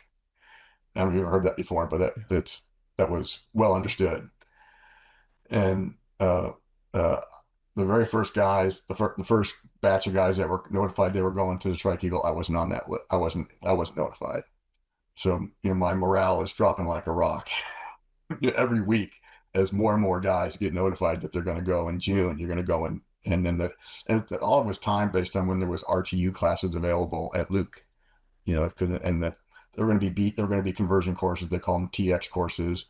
So relatively short, 4 months or so. So that every couple of months, a new list would come out with new guys going to the Strike Eagle. And if you weren't on it, you were going to go home and bury your sorrows and all that kind of thing. And so there was at least 1 or 2 rounds of lists had come out, and I wasn't on them. And I was, contemplating how long am I going to stay in the Air Force, because my commitments were up by that point. I'd been at Lakenheath long enough that you earn commitments based on moving, promotions, PCSs. There's like a obligation for everything that happens to you. And by the time this came around, I was out of obligations. I could have left the Air Force at this point at the end of my assignment. And so, in keeping with the truth that the wives always know before the husbands do, I was literally walking through the commissary at Lakenheath, and I came around the corner with my cart, and a gal I almost ran into, "Hey, Grease, how's it going?" And I don't my memory's gone, so I can't remember her name now, but she was the wife of one of the senior wing leadership folks. But her real job was she was the technical liaison from whoever made the terrain following radar, Texas Instruments or Rockwell, whoever it was. She was the company engineer assigned to Lakenheath to take care of that system at Lakenheath. So everybody knew her because anytime you had a terrain following radar malfunction, you would go tell her what happened and she'd take notes and that kind of thing. So everybody knew her. She goes, "Hey, Chris, how's it going?" And I said, "Oh, okay." She goes, "Well, you don't look very happy." Like, "I'm fine." Why? She goes, "Well, you should be happy. You're on the list." I'm like, "Who did I piss off this week?" She goes, "They didn't tell you?" "Tell me what?" She goes, "You're on the list, Grease." "Okay, Charlene, what list?" Charlene came to me. "Charlene, what list is it?" "Grease, you're going to the Strike Eagle." What? News to me. So I went back to my squadron and went to my ops officer and said, "Got any news for me?" He didn't know. So things changed drastically at that point, of course. And on the personal side, colossal changes, including engagement and getting married and all that. So, uh, Did you marry a Brit? no. So, my personal story with my wife and I would take up an entire episode. But in prior Desert Storm and Desert Shield, I was on a weapons training deployment in Turkey. We call them WTDs because the weather was great and we could do lots and lots of bomb training there. And while I was there, a family friend, retired general, who was the chairman of a sister city program in my hometown, called me, somehow got to me in Turkey. Generals have ways of doing that. And said, "Hey, the sister city program is going to send a delegation to our sister city town in Germany on whatever date it was. I need you to go there and represent me because I can't go." And I went, "I'm kind of deployed right now. There's no way I can do this." He goes, "Well, let me talk to your commander. I'll spring you." And I'm like, "No, please don't do that. Please don't do that." So I'll sort this out. So I went to my flight commander and told him what was going on. He goes, "Well, Greece, we got to take airplanes back to Lakenheath every couple of days for repair. So take one of the jets back. Somebody has to take it back. Take a jet back to Lakenheath. Get yourself over to Germany. Do your gig and get your butt back here. This is a 3 month deployment. Well, you're gone for a week or two. Who cares?" Never saw that coming. So that plan is laid in motion. Meanwhile, unknown to me, on the other side of the pond, Rebecca's parents were members of the Sister City Committee, and they were going to go on this trip. They had family in Germany, and they always try to piggyback the family visits with the Sister City visits. And the family they were going to go visit was going to be out of town. So they decided not to go on the trip. So then everybody got airplane tickets, hotel reservations. They were trying to give them some other soul on the Sister City community. Nobody else needed it. So they literally went to Rebecca and said, "Hey," she was graduating college, and said, "Hey, do you want to take a trip to Germany?" And she'd been there many times to see her family, so she was familiar with international travel, not an issue. And she goes, "Why would I want to go to Germany and hang out with all those old people? I won't even know anybody." And her mom famously said, "You got to go. You never know who you're going to meet." So night one of the Sister City event, we're in the basement of the Rathaus in the Sister City doing the initial welcoming celebration, and we get introduced. And she did not believe that I was from that town because, of course, this guy's gonna talk to me and say, "Oh yeah, I went to that school. Yeah, that was me." But of course, it was true. And so we started that was in June of '90.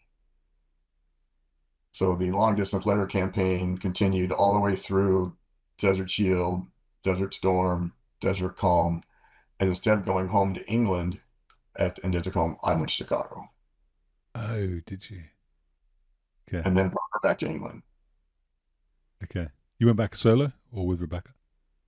She came to visit. So I came back with her. She stayed for 3, 4 weeks. It was going to be a week.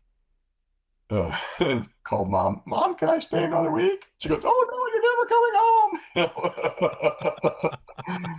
home." There's a whole bunch of really good stories about Desert Shield and Desert Storm and Desert Calm, but the coolest one, the easy ones were she was a teacher, so her classroom adopted me. Oh, So nice. I had endless flow of letters from the kids back and forth, and Rebecca has them all in a scrapbook. It's That's pretty so cool. cool. But then um, I went back to Chicago for Thanksgiving that fall. Decided I was going to pop the question. If you know anything about the word Panarisi, it sounds a little Italian because it is. And Dad is first generation Italian in Chicago, and that means he knows everybody. And when I told him, "Hey, Dad, I think I'm going to marry Rebecca, but I'm going to need a ring," he goes, "Well, do you know a jeweler?" Oh, no, Dad. And he goes, "If you don't know the jeweler, you better know jewels." I says, "I don't know jewels either, Dad." He goes, "I might know a jeweler." So, so he takes me downtown Chicago into this super high-rise building. All the hallways are empty. There's no pictures, there's no signs, there's no nothing. You know the elevator, you're in this empty hallway. He goes up to this door. We stand in front of the door, it clicks. Open the door, you get into that door, there's a door behind you, door in front of you, door in front of you clicks, you open it, and it opens up into this undescribable jewelry shop that only know of it if you know of it. There's no Really? advertising, there's no sign. And I walk in, and the guy comes out, the other Italian comes out with his black suit and his white shirt, fresh out of Sopranos. "Hey, Dominic, how's it going? Oh, down here, how you doing? Oh, it's little Mikey. Oh, how's it going? Oh, hey, Jimmy, bring the rocks, bring the rocks."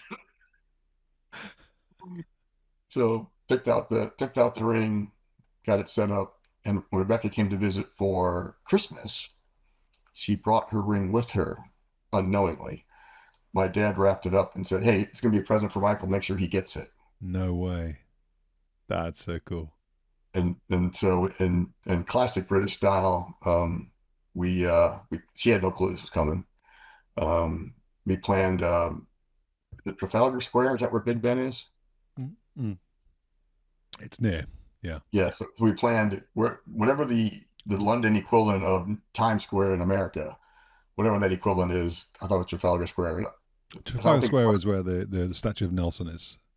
so. Wherever the big party is, Yeah, it's not. Trafalgar. Yeah, Trafalgar. Yeah, that's where it Yeah, was. So yeah, that yeah. so we said, "Hey, you're in London for New Year's. We got to go to Trafalgar Square." That's what she knew we were doing. So we drove out. We drove out, and I've been in London countless times, and there was a tube station. I can say tube station. I've been there long enough.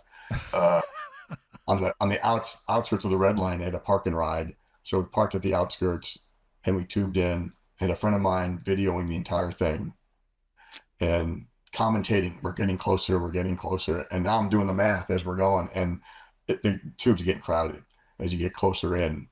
We're not going to get there before midnight. So I'm doing air math in the tunnel, trying to figure out, okay, looking at the stops, what else would be impactful for a proposal event if it's not going to be Trafalgar Square, and it became the chapel. Really? With 2 minutes to spare before midnight, we go running up out of the tube station right in front of the chapel, and she goes, "Oh, this is great." And listen to the bells ring, and we go inside, and we come back out, and I pop the question, and it's all on video. The That's rest is so history. cool. Which So chapel was it? Do you remember the chapel? yeah, the big one. I'm having a brain fart. Well, Terrible. not Westminster. So it wasn't Yeah, West So Westminster. Westminster. Yeah, Westminster is right where Big Ben is. Yeah, yeah. So we were just two stops short. Oh Two tube stops short. wow, No, no, that's no. so cool. St. Paul's Cathedral. Oh, St. Paul's. Yes, St. Paul. Fantastic. Yeah. Fantastic. Okay. So the video evidence of me getting down on one knee on the steps of St. Paul's Cathedral as Big Ben strikes midnight, Wow. 90, 90, 91, 92 transition time. Uh, and That's uh, amazing. and she felt sorry for me and said yes. And so uh, So that started our engagement, and now we got to figure out how to get married. But I'm on the list, so logistically, we sorted out that 2 weeks before my RTU date in Arizona, we were going to plan the wedding in Chicago. So I came home from Lakenheath, landed in Chicago, did the wedding, did our 1 week honeymoon in the Caribbean, came back, jumped in the car, drove to Luke, and spent our first month ish of wedding bliss at Luke while I was getting trained in the Strike Eagle, only to have her leave me because she got a call from the principal at Lakenheath saying, when you last time you visited, you said you'd be interested in teaching here. Are you still interested? And she goes, well, yes. She goes, can you be here next week? Really? Wow. So she flew solo to England. I had my neighbor pick her up at Heathrow, take her to my house that she had visited once. Wow. She started her life as a Lakenheath elementary school teacher without me because I got to go through RTU. I didn't get there till November. Yeah. So she, up the squadron took care of her, and my friends took care of her. My neighbors took care of her. I got there in November, deployed in February. Did you? God. So we're on our 33rd ish wedding anniversary. And anybody asks, so what's the secret to a long and happy wedding? He says, spend the first 10 months of your married life apart. Let me, Chris, let me take this back to aviation. So, and particularly the F-111. So I just want to explore with you a little bit about uh, the the move from the F-111 to the Strike Eagle. So at that point in time, um, I think you mentioned something about Pacer Crag, about some upgrades that were coming to the F-111F. Obviously, the aeroplane was old; it was on its way out. The Strike Eagle had the air-to-air capability, the synthetic aperture radar mapping, which you kind of referenced earlier in this conversation. I'm sure you'll tell us more about it when we get to talking about you flying the aeroplane. But how did you feel about the F-111's potential, about its performance? Did you think, the Strike Eagle was pretty immature. If you look at what it was doing during Desert Storm, it was dropping CBU, it was dropping Mark 82s, Mark 84s, it was doing dive toss, it was did some low level stuff. They went out, they tried to hit scuds, they weren't particularly successful, mobile scuds. They were not particularly successful at doing that through no fault of the crews. It was just a new weapon system, new aeroplane. The sensors were coming on board in terms of Lantern, the range of weapons that had been approved for it to, for it cleared for it to release was growing, but that takes time through the Seek Eagle program. So, how did you feel about going to the Strike Eagle, and how did you feel, maybe more importantly, about leaving the F-111 behind? Did it still have potential? Oh, well, it still had potential. Before I got to the Strike Eagle, of course, it was, we need to keep the F-111 around forever because the Strike Eagle will never be as good as the F-111. That was the community's attitude. The biggest shortfall that we perceived in the Strike Eagle without having ever flown it was gas.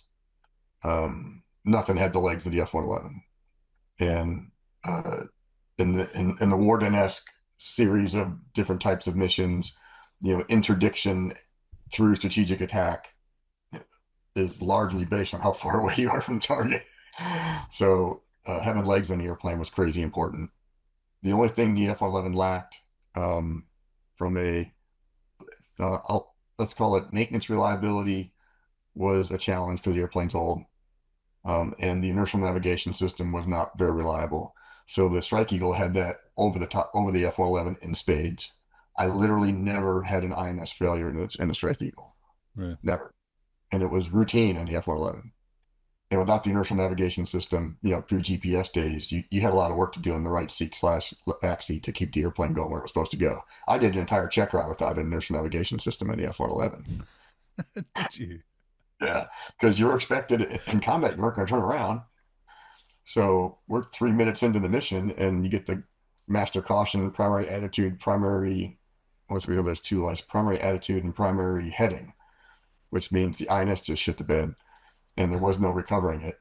And I'm going through the recovery procedures with my, I got my head down doing all this stuff, trying to get this done. And my left seater is becoming increasingly annoyed with me because we're going this way, 500 knots, and we have a check ride to complete that I'm stupidly padlocked on trying to get the INS going again. And he grabbed my arm and goes, Grease, have you forgotten how to read a map? And I looked up and went, no, I haven't. So we did the entire mission without the INS at that point on. Wow. But not having legs and not having a full weapon suite, and we knew that didn't have a lantern set of pods for every airplane, and they only had one channel of terrain following radar. What the hell was that? So we kind of held the airplane in disdain until we got into the airplane. Um, and then we realized even the F-111 did pre and post strike refueling on every mission pretty much in Desert Storm. So not having great legs didn't really matter because you're going to get gas anyways. Hmm. So that took that weakness off the table. The radar was phenomenal. So that was a huge advantage. Um, it could carry almost as many weapons as the F-111 for precision weapons. So that was not a weakness. So we started running out of weaknesses pretty quickly. Uh, about the only real weakness, which became a real challenge in Scotland, um, was wing loading. It was designed off of the high altitude, interceptor style wing, and it just threw you around like a rag doll in the Scottish Highlands. At low altitude in the bad weather, it was a very rough ride. Where the bark was a Cadillac, just purring along. But low altitude was rarely done from that point on, anyway. So that became the training missions were pretty dang spooky because the airplane bounced around a lot. Um, and the FLIR was really only worked when the weather was good. So you couldn't do night IMC low altitude training in the Scottish Highlands in the Strike Eagle. When I got in the airplane, it was not night IMC TFR qualified yet. Hmm. It was night VMC qualified for train following. So, but the train following system was way more reliable. It worked like a champ. The lantern pod was a generation better than the Pavetac pod, and it actually went where it was told. When you queued up the target on lantern pod, it was there. There wasn't any of this bush lazing trying to find the target like you had to do in the F-111 all the time. Yeah. The resolution was way better. So once we got in the airplane, we all fell in love with it and didn't look back. There was some nostalgic of the mighty bark. Um, but yeah, so I moved on to the Strike Eagle, but there were already some upgrade programs in the works for the F-111, pre-Desert Storm that, acquisition processes take forever. So uh, there were two generic programs going on, one called Pacer Keg, one called Pacer Strike, all of which were aimed at improving the mechanical reliability of the navigation systems in the airplane. So Okay. I don't remember the details of each one, but the Strike Eagle Strike Eagle may have started with a mechanical INS, but I think by the time I got to it, it had the famous laser wing gyro INS. So but didn't have GPS yet. If I remember right, Pacer Strike incorporated the Gucci INS and GPS in the last variants of whatever model of F-111 it went into. I think Pacer Craig went to the FBs and Pacer Strike went into the Fs. Okay. And then so it became a much better precision weapon platform in its final days. And I think just from a life of the airplane perspective, if I remember right, we Pacer Craiged all the FBs and then sold them all to Australia. So they lived on in Australia for years. I think the F model replaced the D at Canon, and then the F model disappeared after that. Yeah, they So sent it to the boneyard, didn't they? yeah, yeah. And I have missed every F-111 reunion that they've ever held for some other reason. So I don't have all the final stories of how it ended and where, what the timeline was and that sort of thing. I was in test pilot school for one of them, so I had a pretty good excuse there. They weren't letting us out of test pilot school. We go down to a party in Fort Worth. But there's some, I'm sure there's some great literature that very accurately documents how the airplane, um, each version, the A model, the E model, the F model, all ended up decommissioning and going to the boneyard. But it was a great airplane. It had tons of capability when it was left, but it was a maintenance nightmare. You're talking what we're dealing with now. Um, I mean, I've been out of the Strike Eagle now for a decade, but I see it every day, flying overhead. And my neighbors know I used to fly, that kind of thing. And they see, oh, those airplanes are so cool. I said, yeah, back in 1997, I hosted the 25th anniversary celebration for the F-15. Like, that was 30 years ago. He says, yeah, I went to the 25th, the 30th, the 35th, the 40th. So yeah, that airplane that just flew overhead is 50 years old, and nobody realizes that. Yeah. So the F-11 suffered the same thing. The aluminum airframe just don't last forever. Metal fatigue's a real thing. Corrosion's a real thing. Wire chafing's a real thing. And so and they weren't going to rebuild the airplane. Yeah. So Someone was talking to me the other day about wire chafing on brand new Strike Eagles. They for some reason they put the bundles were done in a certain way, so they rubbed, and brand new ones were turning up, and within a couple of 100 hours there were things failing on it because the cable runs are just sort of chafed through, and the cables are just broken. entirely possible. We didn't, and the ones I got to bring a few new ones to Lakenheath. That was part of my time there. Stop off at St. Louis and grab a brand new airplane with 6 hours on it and fly it across the pond. That was pretty cool.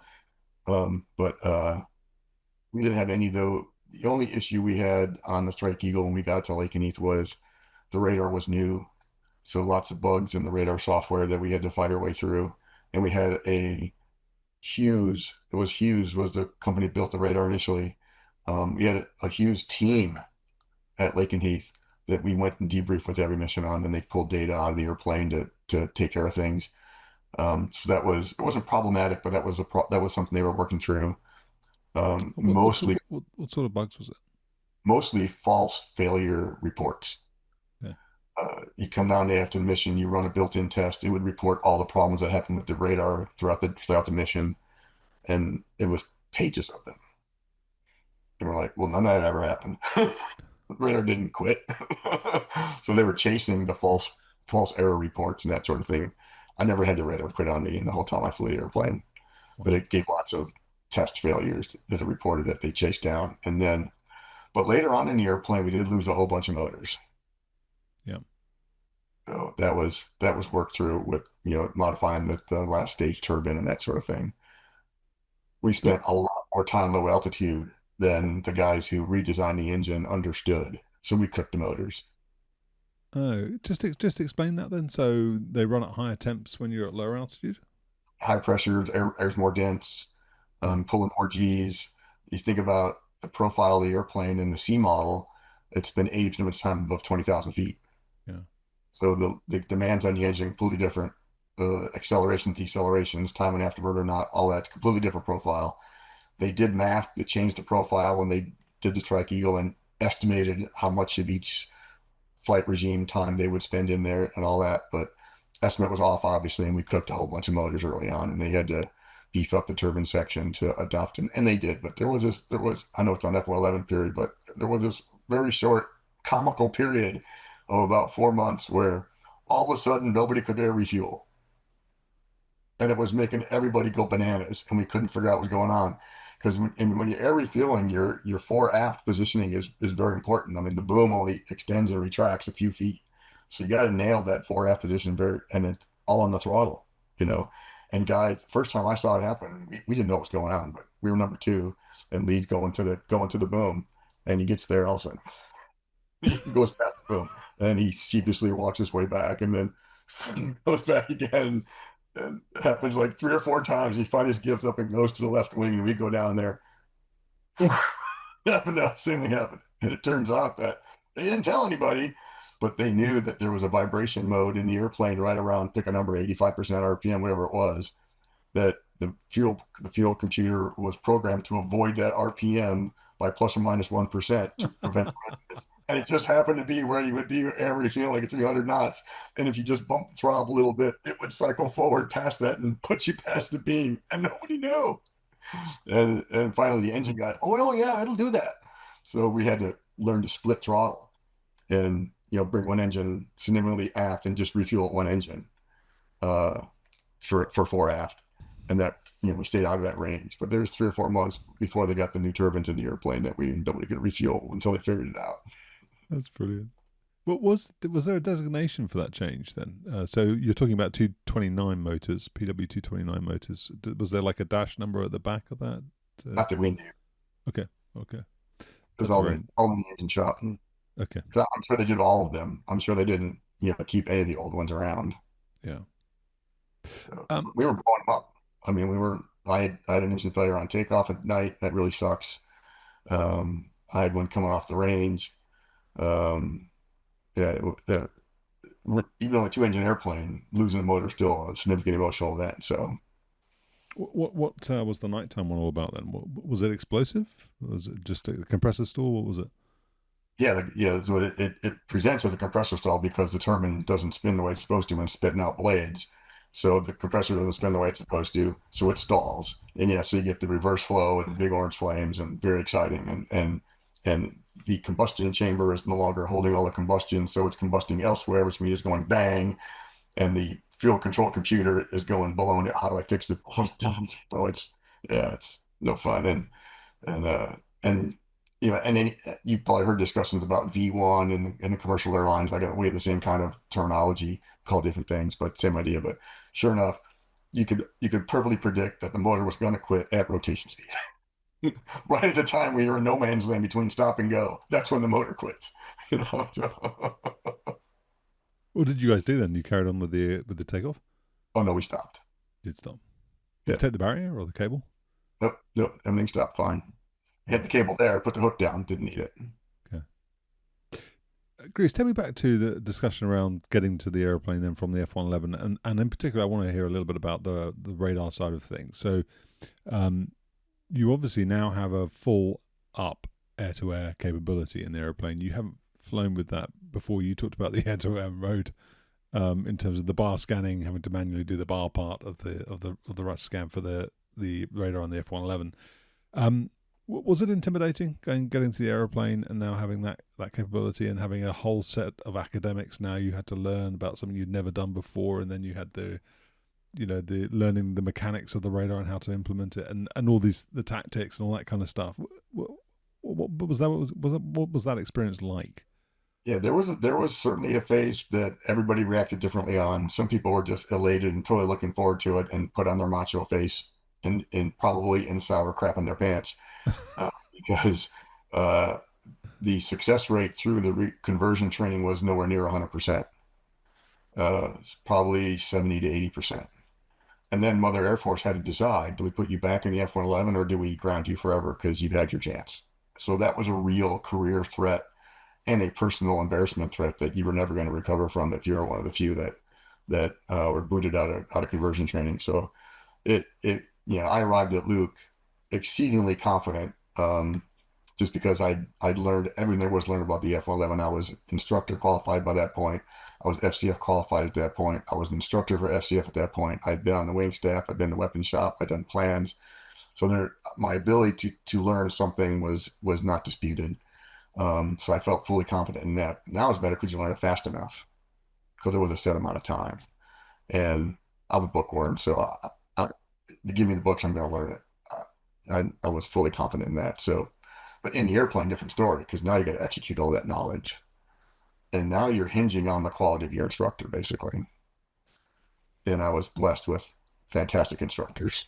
So, the only close call I had was the most common point to be pulled out of at that time, to be pulled out of conversion training, was the air-to-air check ride. So you went through the training program. I don't recall it perfectly, but there were a number of check rides, not like your annual check ride that you get after you're qualified, but they were knowledge points, basically. Are we going to continue this guy or not? Sort of points along the training program. And the first one's just basic aircraft systems. Is he going to know when to put the gear up or not? Does he know the systems? Is he on to handle emergencies? Most of that's in the simulator, but there are some airplane time to go. So I got past that one easily. The next one's air to air, because that's the hardest one. So there were some number fewer than 10 dedicated air to air rides, and the last one was the checkpoint, and probably maybe 1 in 10 failed that check ride. Wow. And then they would get a recheck if the evaluated pilot, if it was just a brain fart, we can work. If the evaluated pilot decided that crew could be recovered, they would go on and do a couple more training rides and do a recheck. If it was just total buffoonery, he could say, "Hey, we're done with this crew." Um, Oh, like so if you did it as a crew. So you were yeah, yeah, okay. you were hard crewed for training, Okay. um, unless somebody got sick or something like that. And then so we got to that ride, and I had a teeny weeny close call on that one. It was, I want to say, four engagements that you had to get through, varying geometries and things to do. And the very last one was a non-traditional setup. It wasn't just everybody's all pre-planned perfectly. It was a little bit less pre-planned. So the instructor tried to surprise you and put you in a situation you had to figure out on the fly versus a regular engagement. You know what you're going to do before it even started. So we're in that very last engagement. Things didn't go quite right on the first turn, and the eternal saying in fighter business: lose sight, lose fight. So we're defensive, and I got myself turned around back this way, and I see the instructor crew go flying through our 6 o'clock out of range. They blew the intercept, so they're going to end up on the other side of the airplane. But I can't see him on the other side of the airplane because there's this big hunk of metal between me and them. The pilot didn't see him because he was working on the airplane defending himself. And I said, he's going to be on the left. And somehow he didn't understand whatever I said. And as I turned around to look to catch him on this side, he rolled right Ah, and twisted my neck in a way that I'll never forget. And I got this red hot poker feeling up the back of my head. And I just went, "Ugh," and I pinned myself into the headrest and put my hands on the ejection handle and just propped myself up and I said, Gamble, you got it. I am out. And he picked him up on this side, finished successfully defending for 360 degrees. They called knock it off. We didn't breathe a word of that. Flew home, landed, got myself gingerly out of the airplane, got my signature on that ride, and went home and didn't fly for a week. really? My neck was so wrenched. Wow. um, but after that, the air to ground part was a piece of cake. Um, the How, air to air the air to air radar was actually very easy to learn. Um, the symbology was so intuitive. It had been developed for 20 years on the C model by that point, so it was well ironed out. And we had the APG-70, which was the newest one, so it worked like a champ. There was a little bit of air math you had to do to do a high to low intercept and that sort of thing, but it was all easy to learn. And then the air to ground side, I knew every weapon in the inventory, and I had countless hours of Pavetac. So doing it in Lantern was even easier because the resolution was better, the picture was better. When I found the target on the synthetic, when you put the cursors on the synthetic aperture radar map, that was going to be super good cursor placement. Boom, lantern pod was going to point right at it.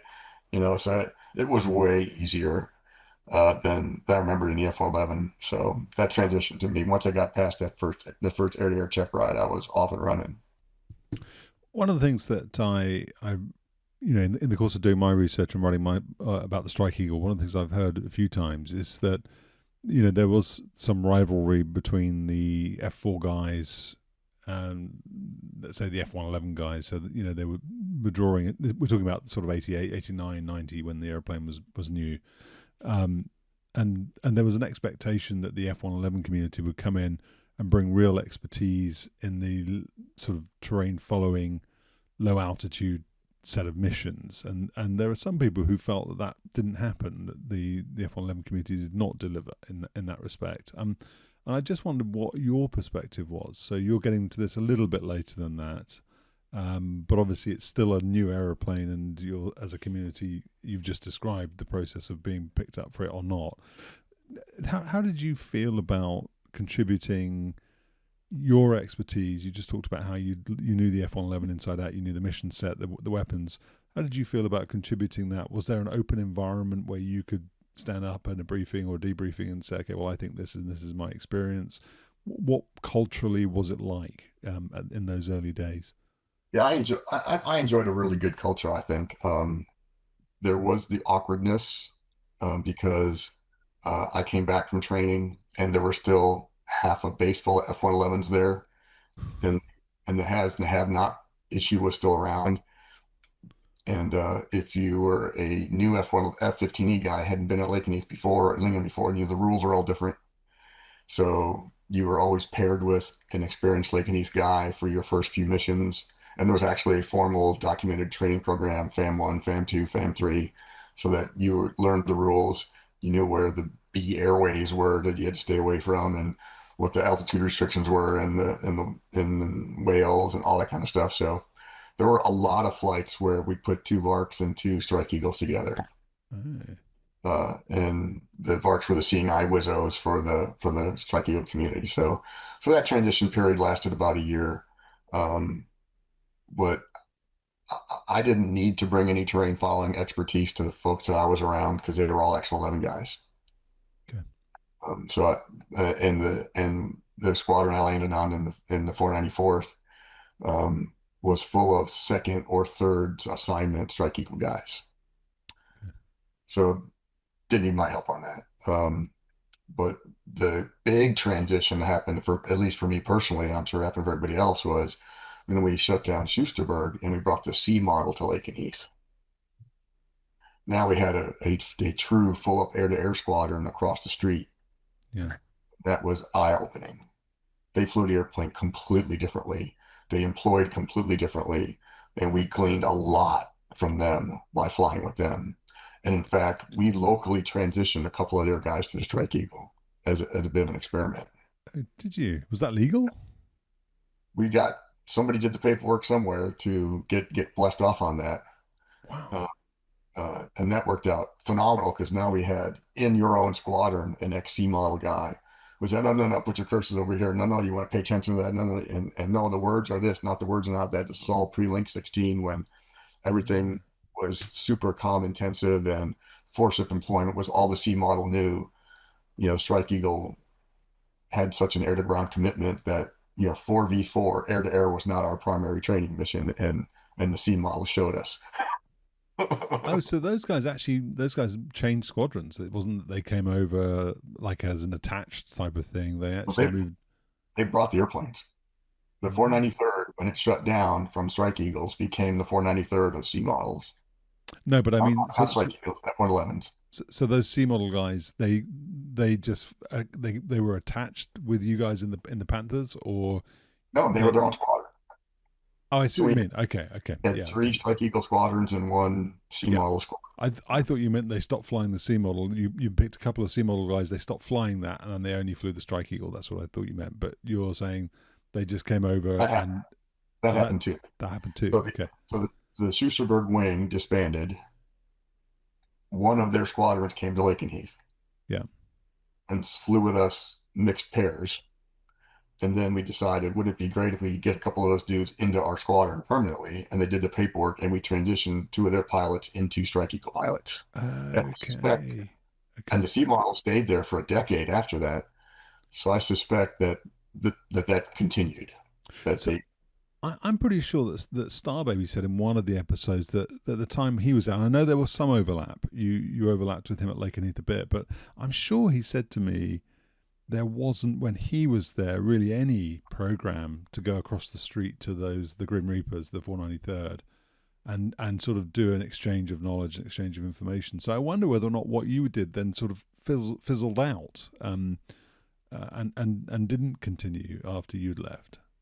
well, it probably wasn't a formalized program, but because I was on the wing staff, I was there were C model guys all around me. So I Yeah. had relationships that I could maybe other people didn't have and couldn't leverage. But no, uh, there were always things about airplanes that you're not told about. So there was there was that barrier. But I flew a lot of missions, mixed pairs with the C model guys.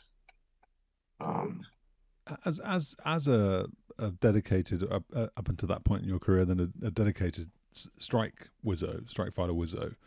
Uh, did you develop a love for the or a passion for the air to air side of things? Did you Oh was there yeah. one domain that you were more comfortable in than the other, or you preferred over the other? No, since airplane was tasked to defend itself instead of having a dedicated air-to-air package on any mission. So we learned that in deliberate force. We learned that in deny us flight and all the other missions we did later. You had to be good at both, otherwise you weren't going to survive the mission. So um, as far as executing the mission, I enjoyed the air-to-air mission more. It was just more exciting. It was more physically demanding. It was more intellectually demanding. Medium altitude laser guided bomb or JDAM delivery was pretty damn anticlimactic compared to what I had been through previously. And as I told you before, that was part of the reason I went to test pilot school Hmm. was When, that when I needed something new to do. when did that happen? When did you do that? Not this, I got selected in the fall of 94, 95 time frame, and my TPS class was called 96A. Okay. I'm thinking that would be a good point to cut off this particular interview and then pick up at part three from test pilot school onwards. So there are obviously some important things we need to have on tape before we get to that point. Um, Obviously, the ejection is one of those. But before we do that, I wanted to just ask you a little bit about, and you have kind of referenced this a little bit, but you've talked about the map or the mapping capability, the patch mapping capability of the APG-70, and you've talked about the nav flare, which okay didn't work in the weather. But I just wondered generally how you felt about the displays, the setup, the way information was presented to you, the fact you are no longer now sitting in the front right seat, but you're behind, so that configuration has changed. How did you feel about moving to the aeroplane from a sort of person vehicle interface point of view? Yeah, the PVI was fantastic. Um, you always need more screens, so you always wish you had more screens. The old joke was, ain't been a fighter built with enough thrust or enough gas. Now you got to say, or enough screens. So hence we invented the helmet mounted queuing system. Hence the F-22 and F-35 helmets are basically screens in front of their face, so they have even more screens. But yeah, it it really was a joy. At the very end of my flying time, we were in Suite 8, as we called it, or Suite 7, whatever the last one was. We ran out of buttons.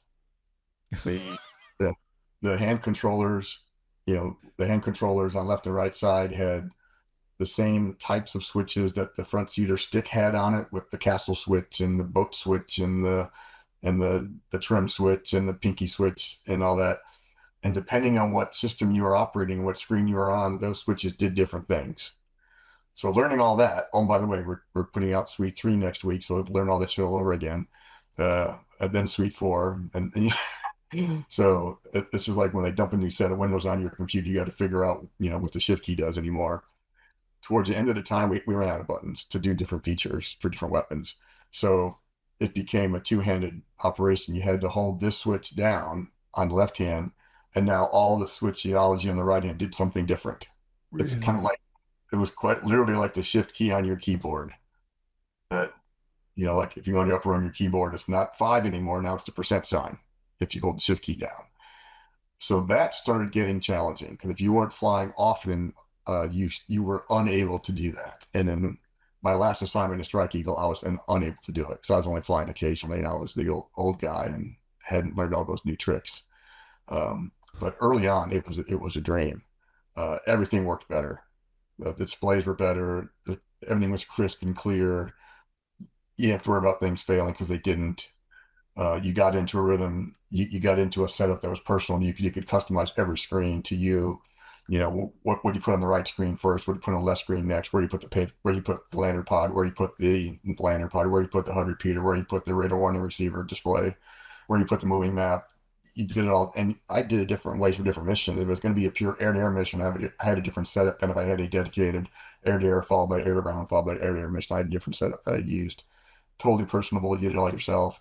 You could do it on the ground on the computer, stick it in a data transfer module, stuff it in the airplane. It knew who you were and organize the displays for you the way you set them up. So it was it was a lot of fun. It was just a great airplane. Okay, let's get to the ejection incident. Is it Oh, is it fair to call it an incident? I suppose an that's ejection is it's an event, isn't it? it. Sure is. It is a significant emotional event in the anthology of things that have happened to somebody. So yeah, so the mission itself was completely normal. Uh, I was instructor qualified by that point, and so my front seat and I were training a brand new pair of lieutenants. And in that phase of training, they were qualified in airplane, came through RTU, but now they get you have basic qualification and you have all kinds of fill in the blank front letter cues after that. And so this qualification they were learning was low altitude tactical formation. And some people call that low at. And the training program is called step down training. So they learned to fly at 1,000 feet first as a wingman, then 500 feet, then 300 feet, and then what we call below 300 feet. There was no hard number after that because below 300 feet, it's, you're not trying to look for a number anymore because you're just trying not to die. Um, I think the limit in Wales was 200 feet. Every low fly area in the country had different minimum. Um, so I want to say Wales was 200 feet. So it's planned mission to go low fly in Wales, teach these guys step down training. They'd been through a couple other missions already, went through their training book. Yep, they're checked off. That, and we're taking them down to the first. We're going to be down at 300 feet. They're going to be at 500 feet. The wingman never goes lower than the lead kind of thing. But they're going to be their training is to look down on us at 300 feet to see what it looks like to be there. That's going to be their training. And we're going to do a simulated airfield attack on an airfield in the north part of Wales that everybody had simulated airfield attacks on, and that airfield don't have having it happen. So you just call it up at a time and say, hey, I'm going to come your way. I'm going to be there at 12:10. You go, yeah, that'd be great. Come on by. What do you say? You bomb the tower this time or whatever, So, and we would coordinate on the radio with them. Hey, we're inbound 2 minutes out. So it was all set up. So that was the mission. And uh, part of your training and part of what we're training the wingman on is a lot of missions, especially that we learned to experience Desert Storm, time over target was super important because you had lots of airplanes doing different things and you wanted to be on time because some of your deconfliction was based on time. So getting on target on time was a big deal and a very specific training objective in every mission. And I don't know how or why coming across the country, we ended up getting, had to go behind the airliner or something. Anyway, we ended up late. So we entered the low fly area, pick a number, 10, 15 minutes behind our TOT, but we're going to make it up. So most of them were planned at 480, but the limit in Wales at the time was 540. And I did the math that says, hey, if we went 540 the whole way, we're going to make it. So we're cranking out at 540, chucking and jiving through Wales.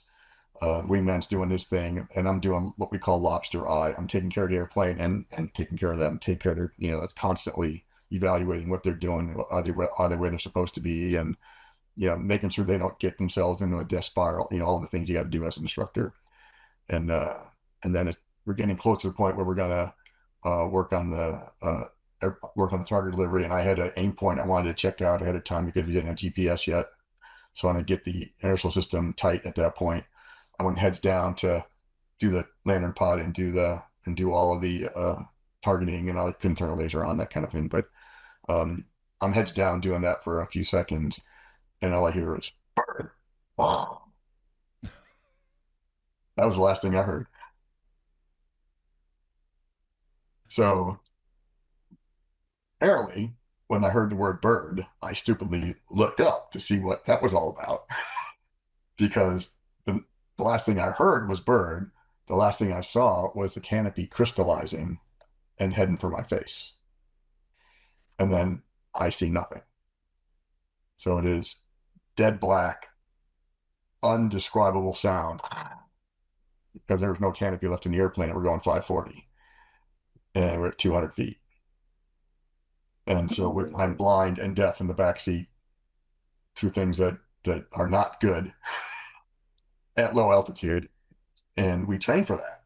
It is actually a training event because it's entirely possible in a class cockpit airplane that sometimes something comes through the cockpit.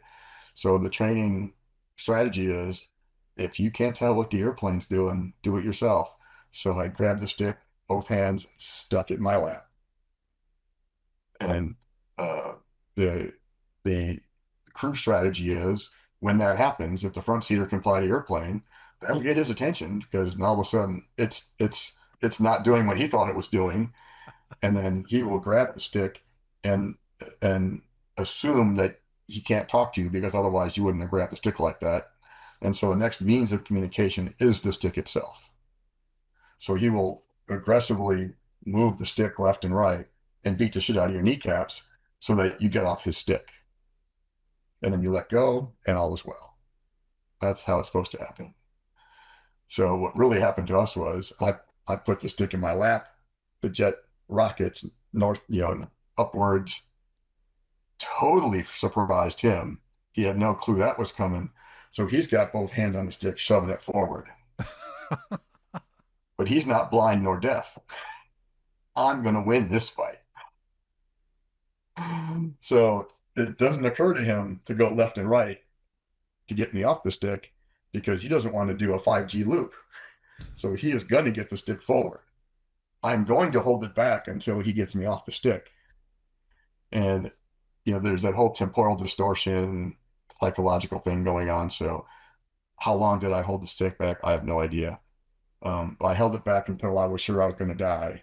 And my conclusion was the stick's not moving. He's not flying. We got to get out. He must have been impacted by all that glass too. So grab the handles, out we go. And the next, I never went unconscious, but the next thing I remember clearly was opening shock because the seat is programmed that if you're low altitude, high airspeed, you don't get a gentle parachute, you get the full Monty right now because otherwise you're going to run out of the ground. So I got, I don't know, 17-foot in canopy right away. And that jolted me in a way I'll never forget. Uh, and uh, and now I can see because I don't have 500 knots of wind in my face. And and I got a lot of shit to do because we're low altitude. So there's a little ditty that they teach you about if you find yourself in the canopy unexpected, here's the 5 things you got to do right away. Check the canopy, you look up, and if you see a bunch of holes, it changes what you're going to do. Next thing you do is take off your visor. It was already gone. It was blown off by the wind blast when the bird came through the canopy. So there was no visor. Next thing is get rid of your mask because if you hit the ground and tumble with your mask, it got mashed up in your face. So you get rid of your mask. And as I'm getting down to get rid of my mask, I see the ground rushing up at me, and it was going sideways. Oh. And sideways is bad. You want to have it not moving at all or slightly forward. So sideways. So I looked up to the canopy risers to find the steering toggles so I could grab a steering toggle and turn the canopy into the wind. So I was going into the wind, not being carried by the wind. No steering toggles. They're not there. So I grabbed one riser, held it to my chest, saw the ground, let it go, hit the ground. So it worked. I was able to rotate the canopy, and I learned that from parachute training at the academy. That if you can turn the canopy by grabbing a riser and holding it down. You jump out one side of the air and it rotates. So hit the ground, do my best, perfect parachute landing fall. I was trained on perfectly, of course. And my next fear is I saw myself going sideways so fast. I knew it was high wind. And the last thing you want to do is drag across rails like a rag doll in the back end of a parachute. And the Strike Eagle connector things, turnbuckle like things, are notoriously hard to get off. And in training, they drag you behind a pickup truck on the road, and you're behind that pickup truck until you get them disconnected. And and you got to get them both because there's a cross connector strap that if you just get one off, say your one riser broke on ejection, you're still going to be connected and it's still going to be fine. So you got to get them both off. And when I would drive behind that pickup truck in training, it felt like 5 miles. I mean, it felt like I could never get these damn things off. And I mean, I remember it like yesterday. I hit the ground, I roll over, I'm thinking, drag, drag, get this up. And I got it up right off first try. And I watched the parachute come to the ground and collapse. I mean, I've never done that in my life. I fought with those damn, even on landing after you get out of the airplane, it would take me 4 or 5 whacks to get those damn things off with both hands. And this one went off they went. So I had a little help from above on that one, I'm sure. So I'm on the ground now, totally tumbleweed. What the hell just happened? Um, Unknown, no SA, but training is communicate. So I have a radio on my, we always flew at combat gear. So I had the survival radio right there, open it up.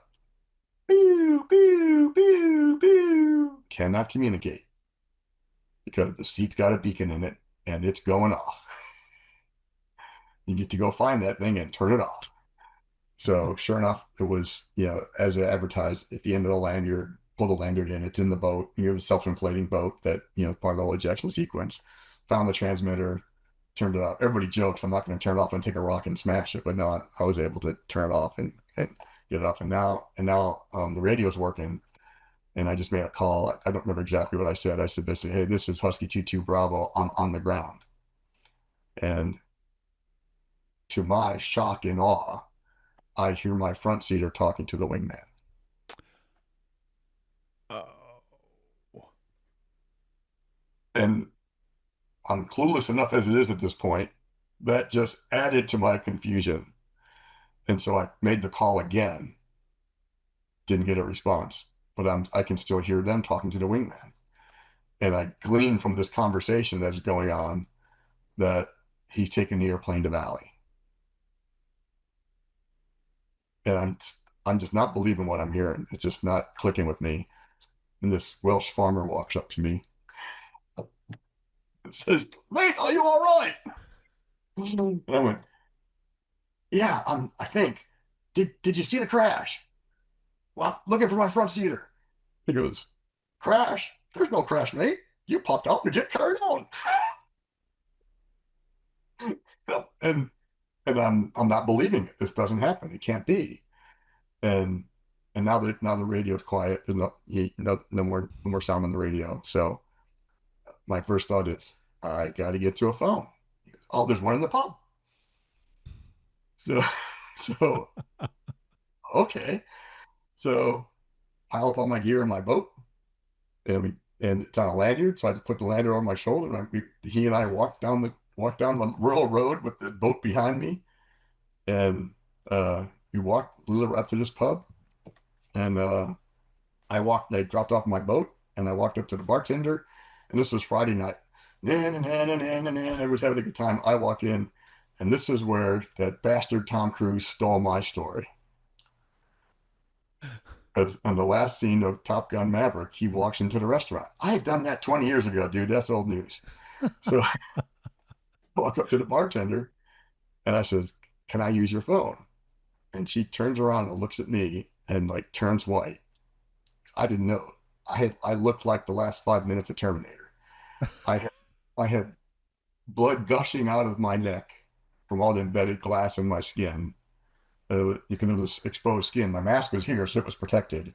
My eyeballs were completely red, black, and blue, and my eyes were totally bloodshot from the wind blast. But my helmet was here, so all this part of my face looked like the worst bar fight you could ever have not survived, but bleeding like crazy. And this whole side of my body was covered in pulverized bird debris. It was all disgusting, and I had no idea because I didn't see myself. And she looks over at me and goes, "You, you need to go to the bathroom." No, what? Well, now that you mention it, I probably should.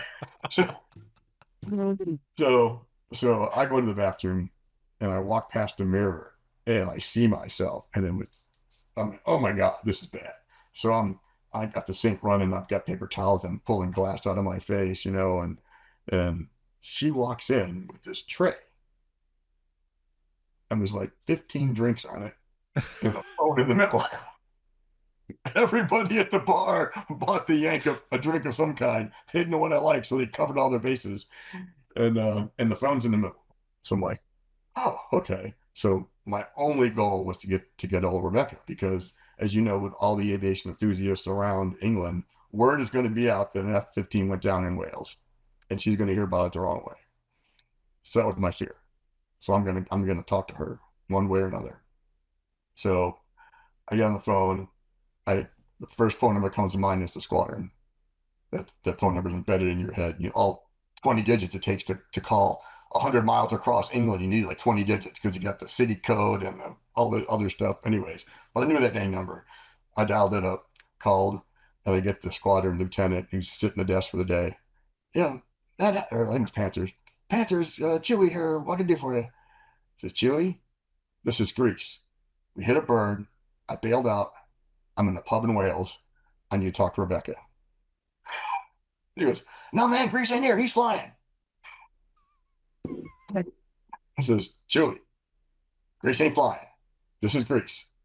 I'm on the ground in Wales. I bailed out. He goes, all right, I'll tell Grease. And I'm literally not communicating with this guy. He says, let me talk to the supervisor. He goes, sure, whatever. And he gets the major. Major comes over. Major Stansberry, how can I help you? Stans, this is Grease. We hit a bird. I bailed out. I'm at a pub in Wales. You get hold of Rebecca. No, man, Grease ain't here. He's flying. So it took an inordinate amount of time to tell these guys that I am the guy Grease on the phone and I need to get a hold of Rebecca. And they finally, oh, no shit. Okay, we'll go get her. Because they knew she was teaching at the school. We're on our way, man. You all right? I'm in a pub in Wales. He goes, oh shit, you're fine. All right, go. So I wasn't fine, but I didn't know it yet. So that's going on. So well, I'm trying to remember the phone number to the school, and I can't. But I need to. Command post can call anybody. So I knew the number of the command post. So I call command post. Next call. I get some young airman on the watch at command post. 48th Fighter Wing, Airman Jones, how can I help you? Airman Jones, this is Captain Panarisi. I bailed out of my aircraft. I'm at a pub in Wales. I need you to connect me with Lakenheath Elementary School. And he goes, say again? He says, please connect me with Lakenheath Elementary School. Okay, click. 3 rounds of this before I finally get him to patch cord or whatever he has to do to connect me to Lakenheath Elementary School. So that is happening somehow. Meanwhile, the wing commander walks in the command post, just happens to be there.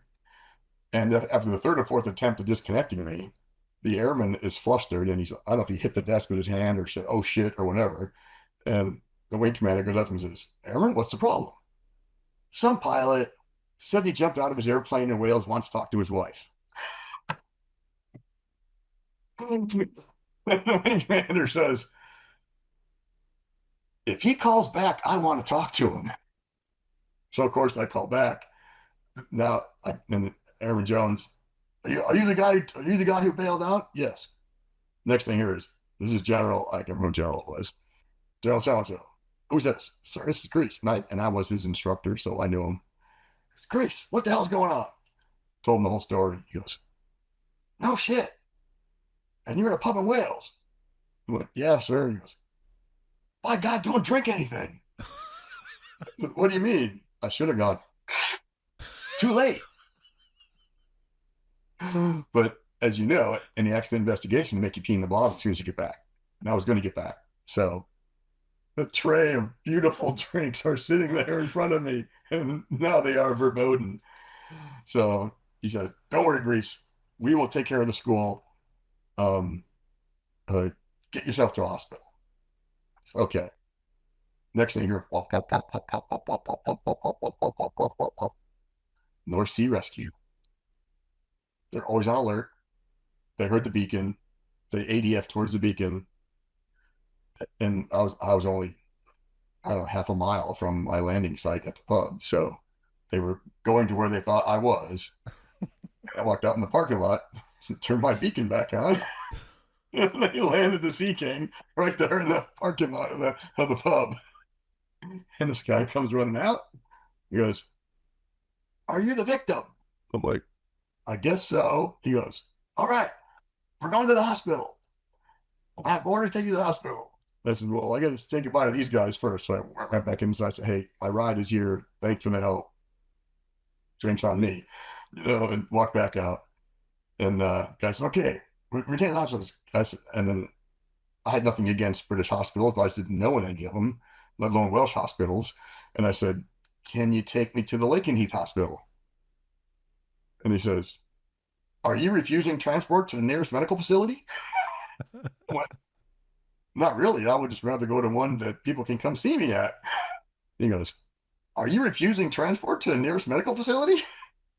I'm catching his drift. I went, "Yes." He goes, "Okay, where'd you like to go?" I like, "Go to Lakenheath Hospital." He says, "So you're directing me to take you to the Lakenheath Hospital?" "Well, yes, I am." He goes, "Message received." And he strapped me in. So now I'm on this gurney, totally strapped in like a patient in this rescue helicopter. And we're heading across Wales towards Lakenheath. Meanwhile, Brad just got a handful of airplane because when the bird hit the airplane, it hit just where the canopy bow meets the glass. And so lots of glass went shattering, lots of parts went shattering. Part went down the right intake, messed up the right motor, broke off the right intake lip. When I ejected, the canopy cage comes off. And in normal times, it's got glass in it, so it just Dixie cup its way, back out the back of the airplane. Well, now there's no glass in it, so it went sideways and lopped off one of the tails. Um, and so the airplane's got some issues, but he's working through that. But now so by now, he's slowing down because it's not as loud for him because the windscreen stayed attached. It's just the canopy that came off, and the windscreen's good for like 400 knots anyway. So it's like the same Seinfeld thing. It's bird resistant, not bird proof. And the wingman, of course, is now getting in on this, and he says uh, he he doesn't understand what's going on exactly. So he's talking to me on the intercom and not getting any response. So he turns around to go look for me, and he gets out of the slipstream that his windscreen created, and it damn near pulls his helmet off. So he hunkers back down, motors the seat down to the low rider position, and stays there the rest of the flight. And he goes to look for the mirrors, because the next thing, if you can't communicate, he'll put the mirrors that are on the canopy bow on me, and I'll give him a thumbs up. Except there's no mirrors, no lock shoot, no compass. Which now he realizes the canopy is gone. The canopy's gone. That's the first part of the ejection sequence, which pretty well means that I'm gone and he's still there. He doesn't understand why. So he puts the safety levers on his handles, on his ejection handles, because he doesn't want to be surprised out of the airplane 2 seconds from now when something else happens. And then the wingman rolls in, and now he's talking to the wingman and says, "Hey, did you see a shoot?" He goes, "Yeah, we saw 2 shoots." And like, well, being that I'm still in the airplane, that's not possible. No, there's a drogue shoot and then the main shoot. So they did actually see 2 shoots, but nobody'd seen that before. So it kind of made them tumbleweed. He communicates with them, finally says, "Hey, I can't help him. We got to get to Valley before this airplane comes apart." So they talk to Valley, they do all the pan and all that, and they get themselves on the way to Valley. Of course, there's a line of thunderstorms between here and there, so he gets to fly through a rain shaft to get to Valley, fills the cockpit with water. He lands at Valley, and when he goes into aero brake, all this water comes gushing down across his legs. But lands the airplane convertible top down um, at Valley, taxis off, and walks into the squadron. And in classic British fashion, this can only happen in the British forces. "Hey, you need to ride back to Lakenheath?" "Yeah, that'd be great. All right, suit up." And they took him in a Hawk and took him back to Lakenheath. Did they? Would never happen in the U.S. Air Force. It would take 15 signatures to make that happen, and those guys made that decision in 10 seconds. So he's en route to Lakenheath in the Hawk. I'm en route to Lakenheath in the chopper. Uh, Meanwhile, the squadron is heading for the school, And the school secretary has had 3 interrupted phone calls for command post looking for Mrs. Panarisi. So she gets on the intercom to her classroom and says, Mrs. Panarisi, can you come down to the office? And she's like, teaching math. Can you take a message? And secretary says the word no wife ever wants to hear. It's command post. And she knew I was flying. So she goes running down the hall. The 2 crew dogs from the squadron end up there in the hallway at the same time. They had called the principal. Principal's running down the hall. The secretary's running down the hall. They all meet in the middle. Perfect timing. And Mark goes, what the hell's going on? And Chewie says, Chris is fine. And she just explodes. Bullshit. You all wouldn't be here. Chris is fine. There's no way. What the hell is going on? And the secretary, no, no, Rebecca. We talked to him. He's really fine. And she was like, I talked to him. I talked to Greece. He's at the pub in Wales. And she's like in total disbelief. And finally, the prince was like, yeah, Rebecca, I'm pretty sure he's okay. But we want to get you back to the squadron so we can sort this out. So they take her back to the squadron. I don't know how this happened, but med group gets involved and they send a grief counselor to the squadron. And this grief counselor pulls her back into a room and says, oh, Mrs. Panarisi, it must be very trying for you. How are you feeling? And all that's going on. Meanwhile, I'm with his chopper on the way back. So chopper lands, and now I am in full rigor mortis. Everything hurts. Everything's broken. I can't move. And my eyes were now all puffed up from all the swelling, and most of the bleeding had stopped, but it was all nasty looking. They wiped me up, but you can't make that ugly face any better. And when they pull me out of the helicopter, all I see is Rebecca's head coming up because I was strapped down in the gurney. All I saw was her head, and her eyes were like, I knew I must have looked bad just by looking at her face. But there's a whole 20-minute story of the medical and all that happened after that. But fast forward, the squadron leadership knows either I'm going to start flying again or not. And turns out no major injuries. I had a retinal detachment, a couple of things, but nothing that wasn't going to heal. So they were wanting me back in the airplane as soon as physically possible. So they're calling the flight doc, hey, can you go today? Can you go today? And they're not telling me any of this. And they call Rebecca and they're telling her, hey, when he's sleeping and eating normal, we're getting him back in the airplane if he wants to keep flying. So there's this whole psychological thing you got to figure out and all that, The physical part, it heals or it doesn't. Some people never go back because they broke their back or whatever. But physically, I was essentially fine. So now it's all psychological.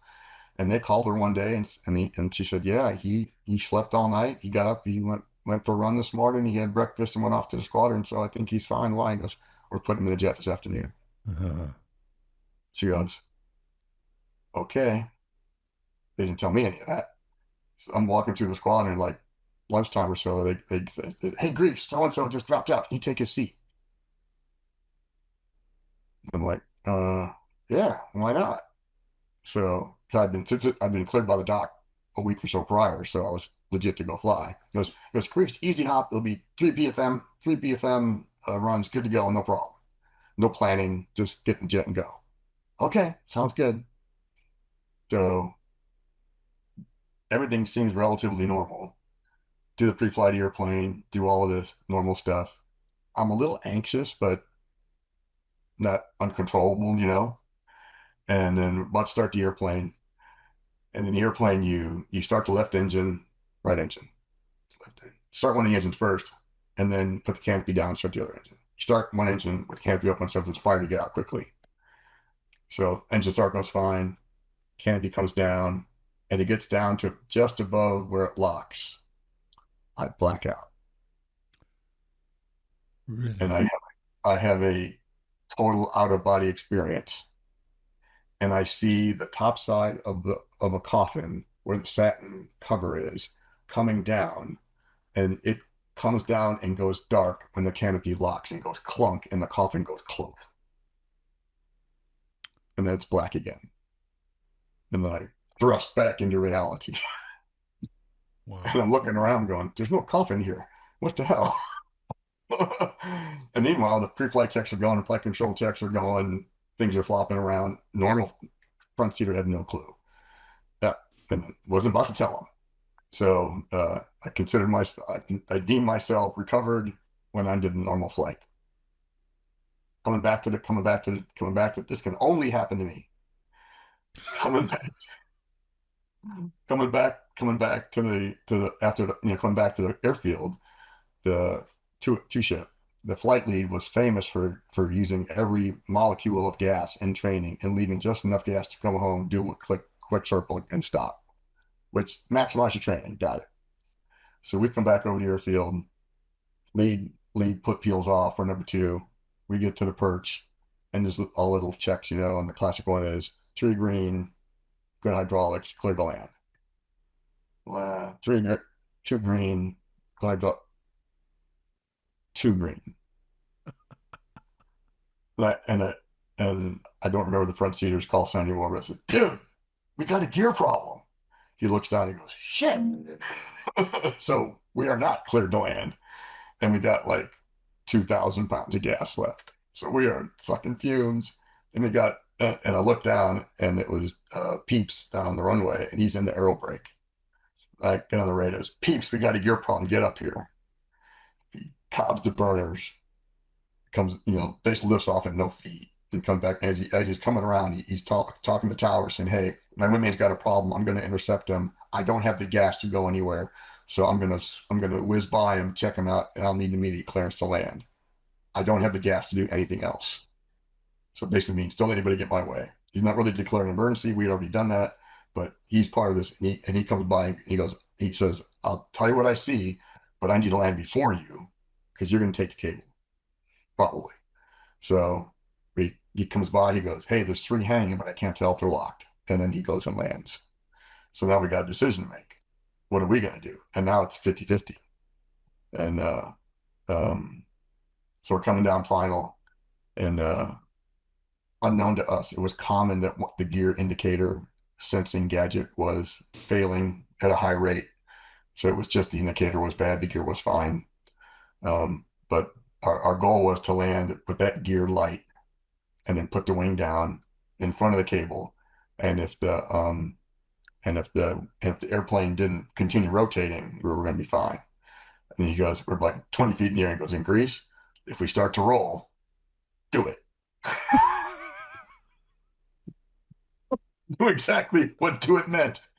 And I had no intent of doing it again. But we landed fine, took the cable, it was all good to go. So very exciting first mission back. But then I started getting all kinds of calls from the guys that was then McDonnell Douglas. Boeing hadn't bought McDonnell Douglas yet, and they wanted to hear all about how I survived that environment because they had done early in airplanes development canopy-less flights to see in the back seat of the B model initially and the D model later. There was a rash of guys who didn't close the canopy on takeoff and it came flying off as soon as they got to 100 knots. So they wanted to understand at what point that was survivable. And so we put a flight dock in the back seat without canopy. And they said, basically, here, tell us when you can't stand it. And if you can't talk to us, mash down this button and we'll know. And he mashed down the button at 200 knots. Really? And it turns out that, that another lucky day for me was that as the airflow comes across the windscreen, it comes around the front seater's seat and then recombines in the back seat into a nice little tornado. But the faster you go, the farther back that tornado is. So it was actually behind me at 500 knots. So had I stuck around until Brad slowed down, it would have caught me from behind and who knows, pulled my head off or whatever. Nobody knows because nobody had ever done it. But the McDonnell Douglas guys were all, what did it feel like? What did you see? What did you hear? And all that. So as far as that. So a couple of questions then, just around. So the first thing is the command select valve. So you talked about how the front seater was expecting to have gone if you went. Yep. Did that not work? Because you said he safed his seat up. It didn't work. Didn't work. Yeah. So it's well known in the airplane that I don't care where the backseater puts the command selective valve, get yourself out of the airplane.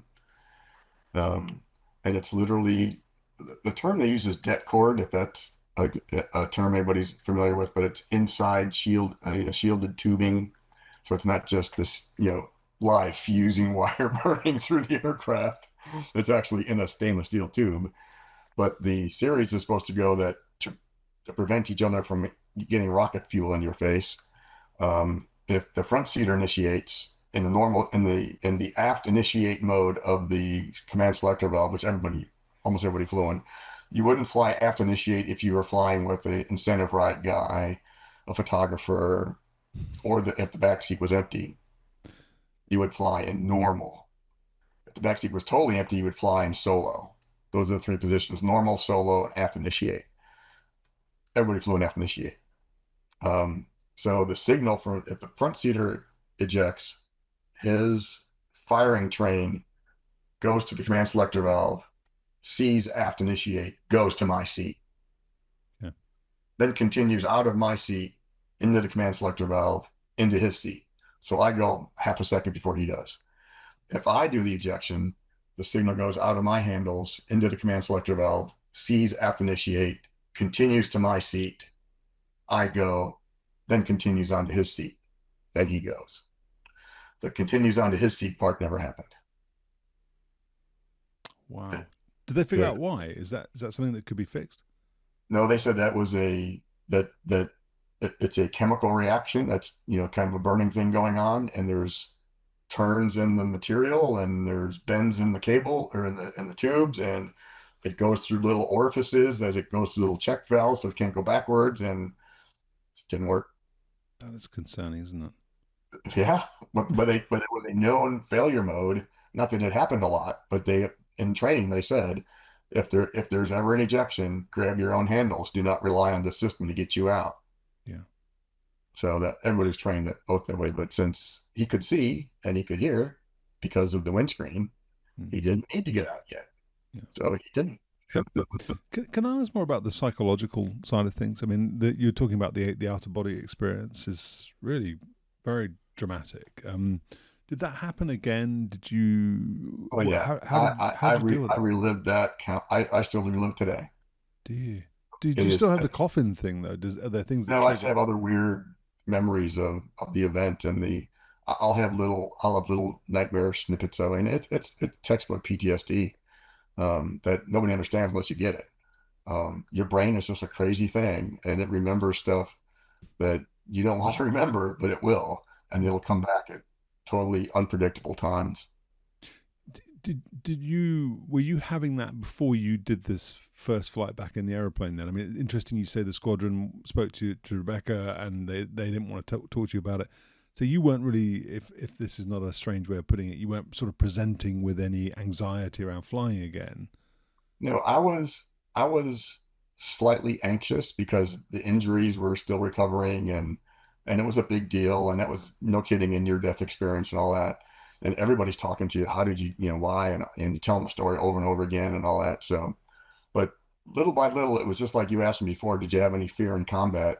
I don't remember fear in combat. It was a different psychological state when, you're flying in and it's bullets everywhere and missiles everywhere and chucking and jiving. It's a different psychological state. So I was anxious about flying again, but I wasn't perfectly calm, cool, and collected either.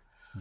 But I fully wanted to go back to fly again. It was my job, is what I wanted to do. And the selfish part of me knew that if I said, "Hey, I'm not going to fly anymore," I don't know what the Air Force would have done with me because they could have just said, "Thanks for your service," and now what do you do? And I had quite a lot of education, but not a lot of experience that would immediately transfer into another job. It wasn't like I was a bricklayer or something like that. Aren't too many companies hiring guys who blow up bridges for a living. So um, that's always in the background when you're flying because anything happens with your health, you're on the outside looking in. So Yeah. I was going to go back and fly in my mind. There was no doubt about that, but I didn't expect that. And all the docs said, "Oh, it's totally predictable. That's exactly what happens." They're like, "Oh yeah, that's what happens to people." But gee, how about a little warning on that, dude? That would have been nice to know. Yeah, it's a so my event was, immediately life threatening, but then it was over. It wasn't life threatening anymore. But I gained in the aftermath, I gained an unbelievable appreciation of the folks who had real, I mean, okay, mine was a real life experience, okay, but it was not a real one compared to actual combat on the ground, bullets flying over your head. You just took a bullet. Now your buddy just got blown up. You got to go grab him and haul him away. The stuff that the guy saw on the ground in Afghanistan and other places, that was a real near death experience. Some was death in front of them kind of experiences. So I gained a slight appreciation for that emotional turmoil that happens after those events. Mm. And you become very sympathetic to folks that have real issues coming back, because we deployed guys for 30 straight years after Desert Storm. Mm-hmm. And guys were coming back with all kinds of issues. And I couldn't perfectly relate to their experience because theirs was way worse than mine. I'm not even in their league, but I had a piece of it. And I was uniquely able to identify with, yeah, I know what that guy's going through to some degree. And when I was in Arnold, our flight chief, medical flight chief, was the sole survivor of a helicopter crash, Really?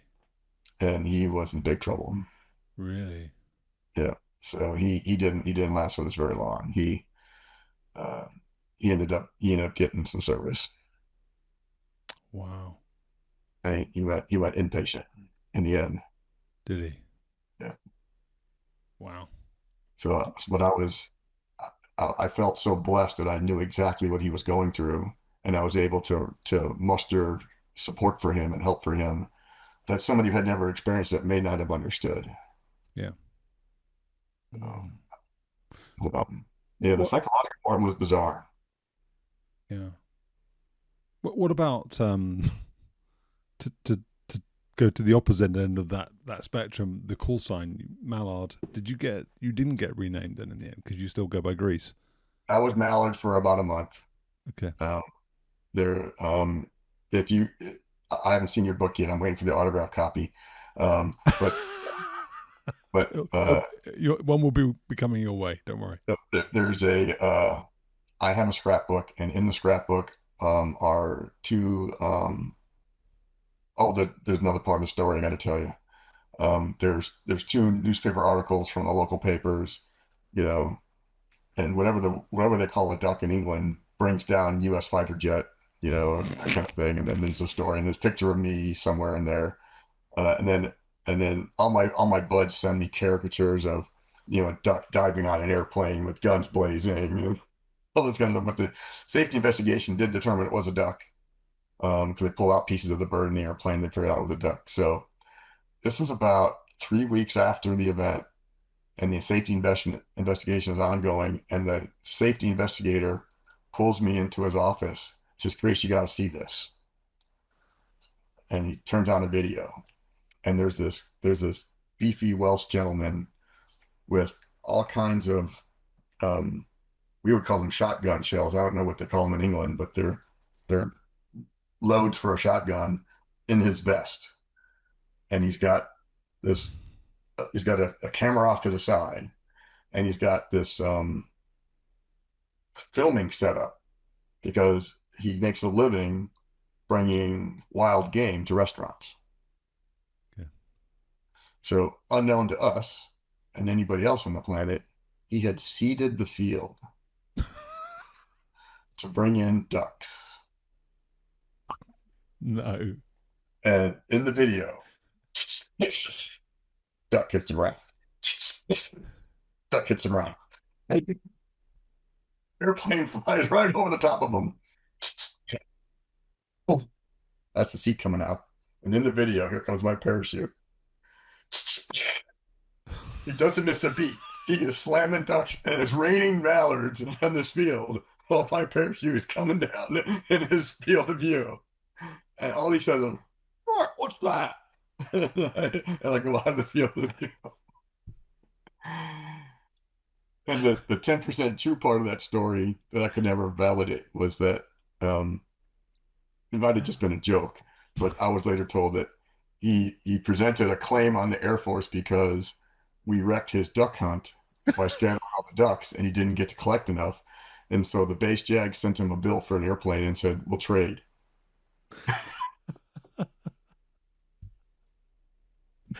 That's brilliant. It was brilliant. But I went back there a year later. I called the farmer. I kept in touch with the farmer. That's where the term in aviation bought the farm. Yeah.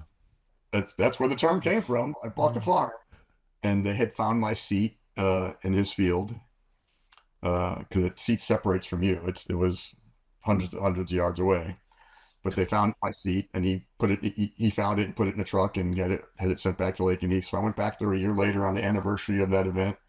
Spent the night in his farmhouse, had breakfast with his family. He took me down to the pub that I was in. The local radio station made a big deal of it. I had a big interview in the pub at the radio station, and the bartender was there, and it was really, really cool. I mean, the classical British warm welcome to a American vet that came back to visit, and that was really cool. It was a That's long drive. Lakenheath to Wales, that was probably 10, 12 hours, because there's not any all the great motorways go north south. There weren't very many going east west. That worked out very well. So, but it's a good 4 day trip to Wales and back to that. And then my seat, I don't know where it is now, but for the longest time, it was the seat of shame in the squadron. If you ever do something stupid, they put you in the seat and they, bludgeon you, whatever, how they do it. But it turns out that I could have kept the seat. That's kind of a tradition. You get to keep your seat if you survive. But the airplane was on Lakenheath, the life support crew didn't have a training seat. So the chief of the life support shop came and said, "Hey, sir, we would really like to have your seat to train the guys how to maintain them." I said, "You can have it." I really want the next guy's seat to work. Because they remove them every 90 days or whatever and make sure all that do all the maintenance on it. So it lived in the training shop until they got a trainer, and then it went to the squadron. And they found the canopy rail that had come off the airplane, and it was hanging up over the top of the bar for years was it. with my name on it. Oh. So, but now that the F-35 guys are there, I don't know, what his move, what has survived, Yeah. but I can't even remember how many folks came back from Lakenheath. They ran into me somewhere else. Goes, "You're the guy." Yes, yes, I was the guy. You see, so that tallies pretty much with what I wrote in the book, which I will send you a signed copy of. But I think the difference is, I was told you picked up the phone and said, "Hey, this is Captain Panarisi," and the guy had said, "No, Captain Panarisi's flying." So Yeah, he'd said, "Okay," but you'd say, "So did you go by Greece or Pat, or did you say Captain yeah, Chris. Panarisi?" Nobody said Greece. captain back. Yeah. Yeah, Okay. everything So was. I got the story right, but I didn't. But obviously that detail was not quite right. But How did you hear of it? I was researching the book, and I think somebody just said to me, I was at Lakenheath in about 2001, 2002. Went and spent some time with the Bolos and then the Panthers, Yeah, and I think someone just said to me, "Hey, there's this great ejection story you need to hear." These guys flying over Wales hit a dark backseater, thinks that the front seat has been incapacitated or whatever, pulls the handles, punched out, but and then so the story, and then it's like he gets to a Welsh pub and calls the squadron, and they won't believe it's him. yeah, So yeah. Yeah.